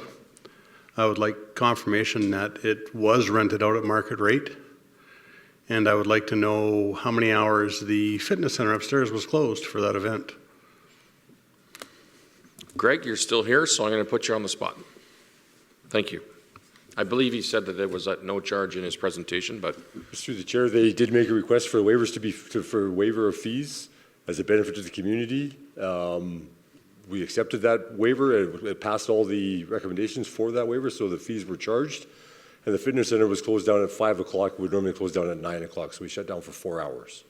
Okay, so the fees were waived on that. So does that mean that other nonprofits within the city could make that same request? There is criteria that are needed for that. There's 6 steps of the criteria, and the biggest one is, what is the benefit to the community? I would think that any benefit for the food bank, the Boys and Girls Club, any of the nonprofits would be just as beneficial as they would be for this foundation. And we would let the food bank and those have used it for room rentals and stuff like that for other events. Nothing that big, but they have used it for other events. So. Okay, I do have a concern with that. The other question I have regarding the land that has been donated. Alderman Chapman, so let's deal with that. Sure. This is a policy I think that council endorsed, this particular one that they've decided on, so we should address it as a council now. I've got a text here too that I could refer to. Okay, so I guess I'll put it back to the rest of council. When you look at the amount of nonprofits that are available, and I'm thinking of, and I don't know the criteria off the top of my head. Sorry, either do I. You know, I'm just curious. I wasn't aware that it was at no charge. Well, if that's something you want to revisit, then we can do that right now. Well, I'm just curious what the criteria is for that. Sorry, Paul, you want to respond to that? Sorry, through your worship, just thinking out loud, if there are concerns, and I mean, this is always a balance when you're trying to run a facility, but also recognize not-for-profits and their value in the community. I mean, if council so desires, we could probably come out with a staff report that lists out how often that happens, what the criteria are, and certainly we follow that and we can revisit those things. But because obviously if this became much bigger, then it affects your bottom line, and there has to be a balance there. I agree there has to be a balance. At this time, I think we've just identified it doesn't happen too often in terms of large events like this. But if council figured this is an issue, I guess we would, you could direct us to come back with more information. I'm just curious what the rest of my council mates feel about this. Sorry, Deputy Mayor Coulson. I mean, I'm kind of impartial right now, but I have had numerous people come and talk to me in the community about having fees waived and that they're planning a big event. And one of them actually just happened last week, and it was in regards to the Plainsmen. So I guess it's out there. I mean, it's out there now that the city can waive fees for nonprofit groups. Maybe we need to look at that policy. I don't know. Well, the one thing that stands out to me is when I was walking around the room was, we'd initially envisioned, certainly when I was part of phase 2, was having graduation dinners there. And when you see the layout and you pull the curtains down on 2 field houses, you could accommodate it. And we know we can feed 3,000 people there because we did it during the games. So if you have the trailers and everything else, there's that possibility. So there's a lot of events that could happen in that facility, absolutely. Sorry, Alderman Hunter. Well, just so my thought is a well-used facility, regardless if it's non-profit or not-for-profit meets the criteria. That's certainly something I would count on Genesis to come back to us to let us know if it's putting an unfair burden on the resources and those types of things. Certainly, I don't know. I think probably the only people that aren't going to benefit from healthcare in Airdrie at this point are the people that are already in the cemetery. But for the most part, everybody in the community is going to benefit. And to watch the people that step to the plate and put up massive dollars pales in comparison to what the rental revenue would have been on that event. So. Just curious, how many people have you turned away that have actually applied to rent the space as a nonprofit? Anybody? To rent away we had about, this year we received about 8 applications for waiver of fees. We accepted 1. So it's a fairly stringent, club was a fairly stringent process yes. then. Okay, well then that sounds very reasonable. And I was going to mention as well, if I could, Your Worship, sorry, is that yep. when we put this policy in place, I believe it was 4 years ago, we received 40 to 50 or 60 requests for these fees to be waived. Since we put the policy in place, we're down to under 10 that we received to get the facility to be used. And we accept 1 or 2 a year. Obviously very stringent. Deputy Mayor Coulson. I just wanted to say I really don't believe that it's about the Health Foundation not contributing to the community. It's about what's going to come out of the fees being waived for large events over and over again. So I just based on what Greg said, I'm really confident that the system's in place to restrict, or I mean, you have 8 people come in and only 1 gets approved. Obviously, we're stringent on what we do and how we accept things. And what's the feedback from the people that you say no to? Are they really disappointed, or what are you hearing back? They understand that because we lay the criteria out. This is what you need to do. What's the benefit to the community is the biggest factor of it. And someone like the football club, for example, there is no benefit other than the 40 guys that are playing football. The Rotary, when they first set up the Rotary Festival, the first year, their fees were waived for the Rotary Room upstairs. And after that, they've paid full price every year since then. So the Remembrance Day is the other one that falls under that we waive the fees for. Huge community benefit. Okay. Sorry, Alderman Chapman, are you comfortable with that, or do you still want to make a motion for us to look more in detail? You comfortable? Okay, and you had some other comments, sorry. Are you sure? Oh, okay. But no more on your board report side? Okay. Alderman Burley. I just do have a question. I know this council would probably approve that policy. Is it possible to get a copy in front of us again to see what the criteria is? I just don't remember. Sorry, Greg, would you mind having someone forward it to Barb, and I'll make sure it gets out to council? Get a copy. Yeah, I'm sure it's on the website, but if I can get it, I'll get Barb to send it out to council tomorrow. Thank you. If that works for everybody? That's Okay. all. Let's see. Oh, so just echoing Alderman Hunter's initiative, but it's tremendous that we had a donation of land for a health center, but want to remind everybody that that the government of Alberta has not approved anything, nor have they gone into discussions as it relates to that land. In fact, I'm fairly certain, unless the MLA that was in attendance, the government of Alberta isn't even aware of the donation. So it's a long process. Nothing obviously has been determined or decided, and I just want to emphasize that. As it relates to any other stuff, just there's a ton of events going on in the community. Remind council, we have some fairly significant commitments with the budget committee coming up. You will be getting your binders, Lucy, when? Sorry, you don't have, you can yell from there, it's fine. Just curious, end of October?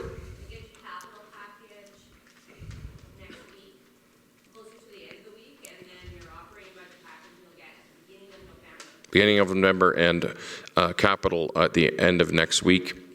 Perfect. Okay, so just want to remind that we have lots of work to do in the months of October and November for certain. And I really want to thank everybody for getting out in the community, because I often see you guys at different events, and I really appreciate you coming, and I know the community does as well. So we're moving into a review of council follow-up. Mr. Schultz. Through your worship, I believe the chart in front of you, we're on track with a couple items coming at the next meeting, but if you have any questions, be happy to answer them. I have none. Any questions from council? Alderman Hunter. So one of the things that's come up to me quite a bit in the last few days is the new road work that's being done, and so a lot of the comments I've heard are, why didn't we do dual turning lanes? A lot of people thought, and if I get them correct, where we went into Cooper's, things like that, the initial thought by a number, and there's a group that meets at Tim Hortons, another group that meets at Walmart, and they kind of discuss the state of the city, and people were anticipating that we were doing a bunch of dual turn lanes, and much to their consternation and chagrin, we ended up with a bunch of white arrows and or white line markings that didn't indicate dual turns. And they asked me, so why did they do that? And I said, well, you know, they've changed the flight path at the airport, and they're just trying to tell the aircraft not to land there. But I said I would bring it forward, and so that we could maybe go out to the community and say, here's why these things were done, because there's quite a significant group for the ones that are at Cooper's and at, I believe, the fire hall. So it looked like they were widening to do dual turn lanes, and it didn't appear to be that. So that was an interesting group of people in the community saying that. So, and I've been asked the same question, but at the end of the day, what we approved in the budget was never to dual any of those lanes. I don't think we have any dual left-hand turns or right-hand turns into any communities. And I think that the other thing on the traffic flow side, and I'm going to let Lauren answer this, but I'm trying to give Bob's answer in a nutshell. From what he explained to me was we would actually interrupt traffic flows because you can't have a steady green on dual. You can only have the single turning lane as it relates to being solid green when you want to take over that opportunity, but I'll let Lauren expand on that. Sorry about that, Lauren. Through your worship, a couple of comments I would provide in regard to that is Yankee Valley Boulevard, where those left turning lanes were under construction. That's intended to be a 6-lane divided roadway in its ultimate configuration. Because we've staged roadway, obviously we're trying to deliver just-in-time philosophy on widening those lanes. But it did create a challenge with left turn drivers in opposing directions. There was a bit of a gap, and part of the intention of the improvements was such that you would have left-turning vehicles directly opposite each other.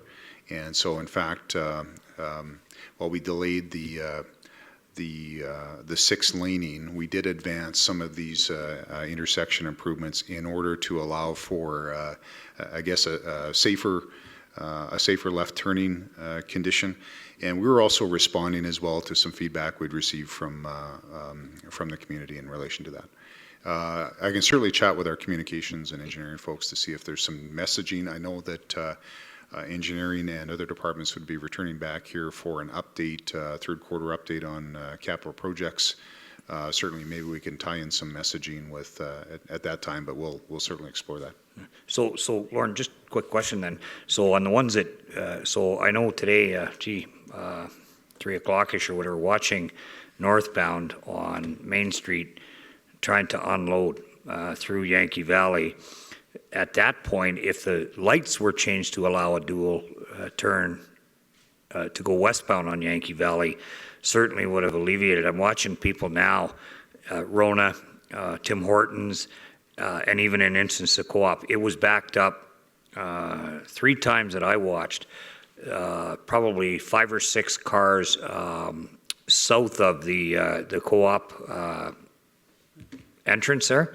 And so just watching people now with the frustration and the things that, people do when they're frustrated and they're in a line and there's not a lot of movement there. I saw 2 people actually stop and let one guy in out of all of the places trying to exit those businesses. But is that something that is easily configured with, say, the lighting sequence that you could do a dual turn there?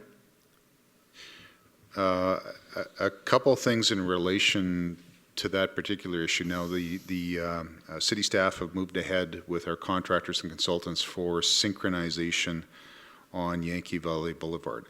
The net effect of that is if you give more green time to east-west movements at peak times, there is simply less green time for side street movements such as Main Street. So that, I believe, is likely a direct result of the synchronization movements in order to give the most benefit to the majority of traffic. So that's one comment I would make in relation through the chair.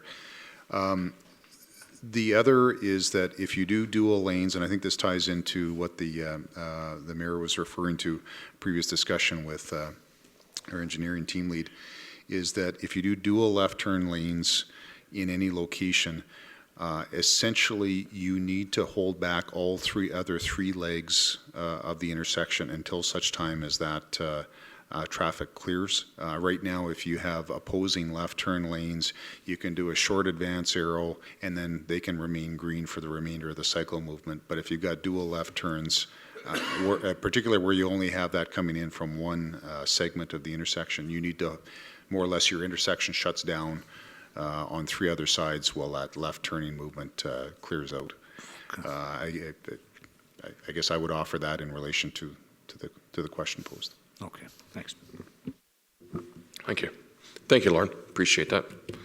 And Sharon reminded me, I'm just curious if you guys have heard anything on the, for CSAB members, just because on Sunday I was going to an event that's always held at the TNC and they've moved because they say it's too expensive. And I've heard that from a lot of different people, and I'm just curious if that's been part of your board discussion as it relates to anything as the cost and with the private sector potentially coming in, or whether we go nonprofit.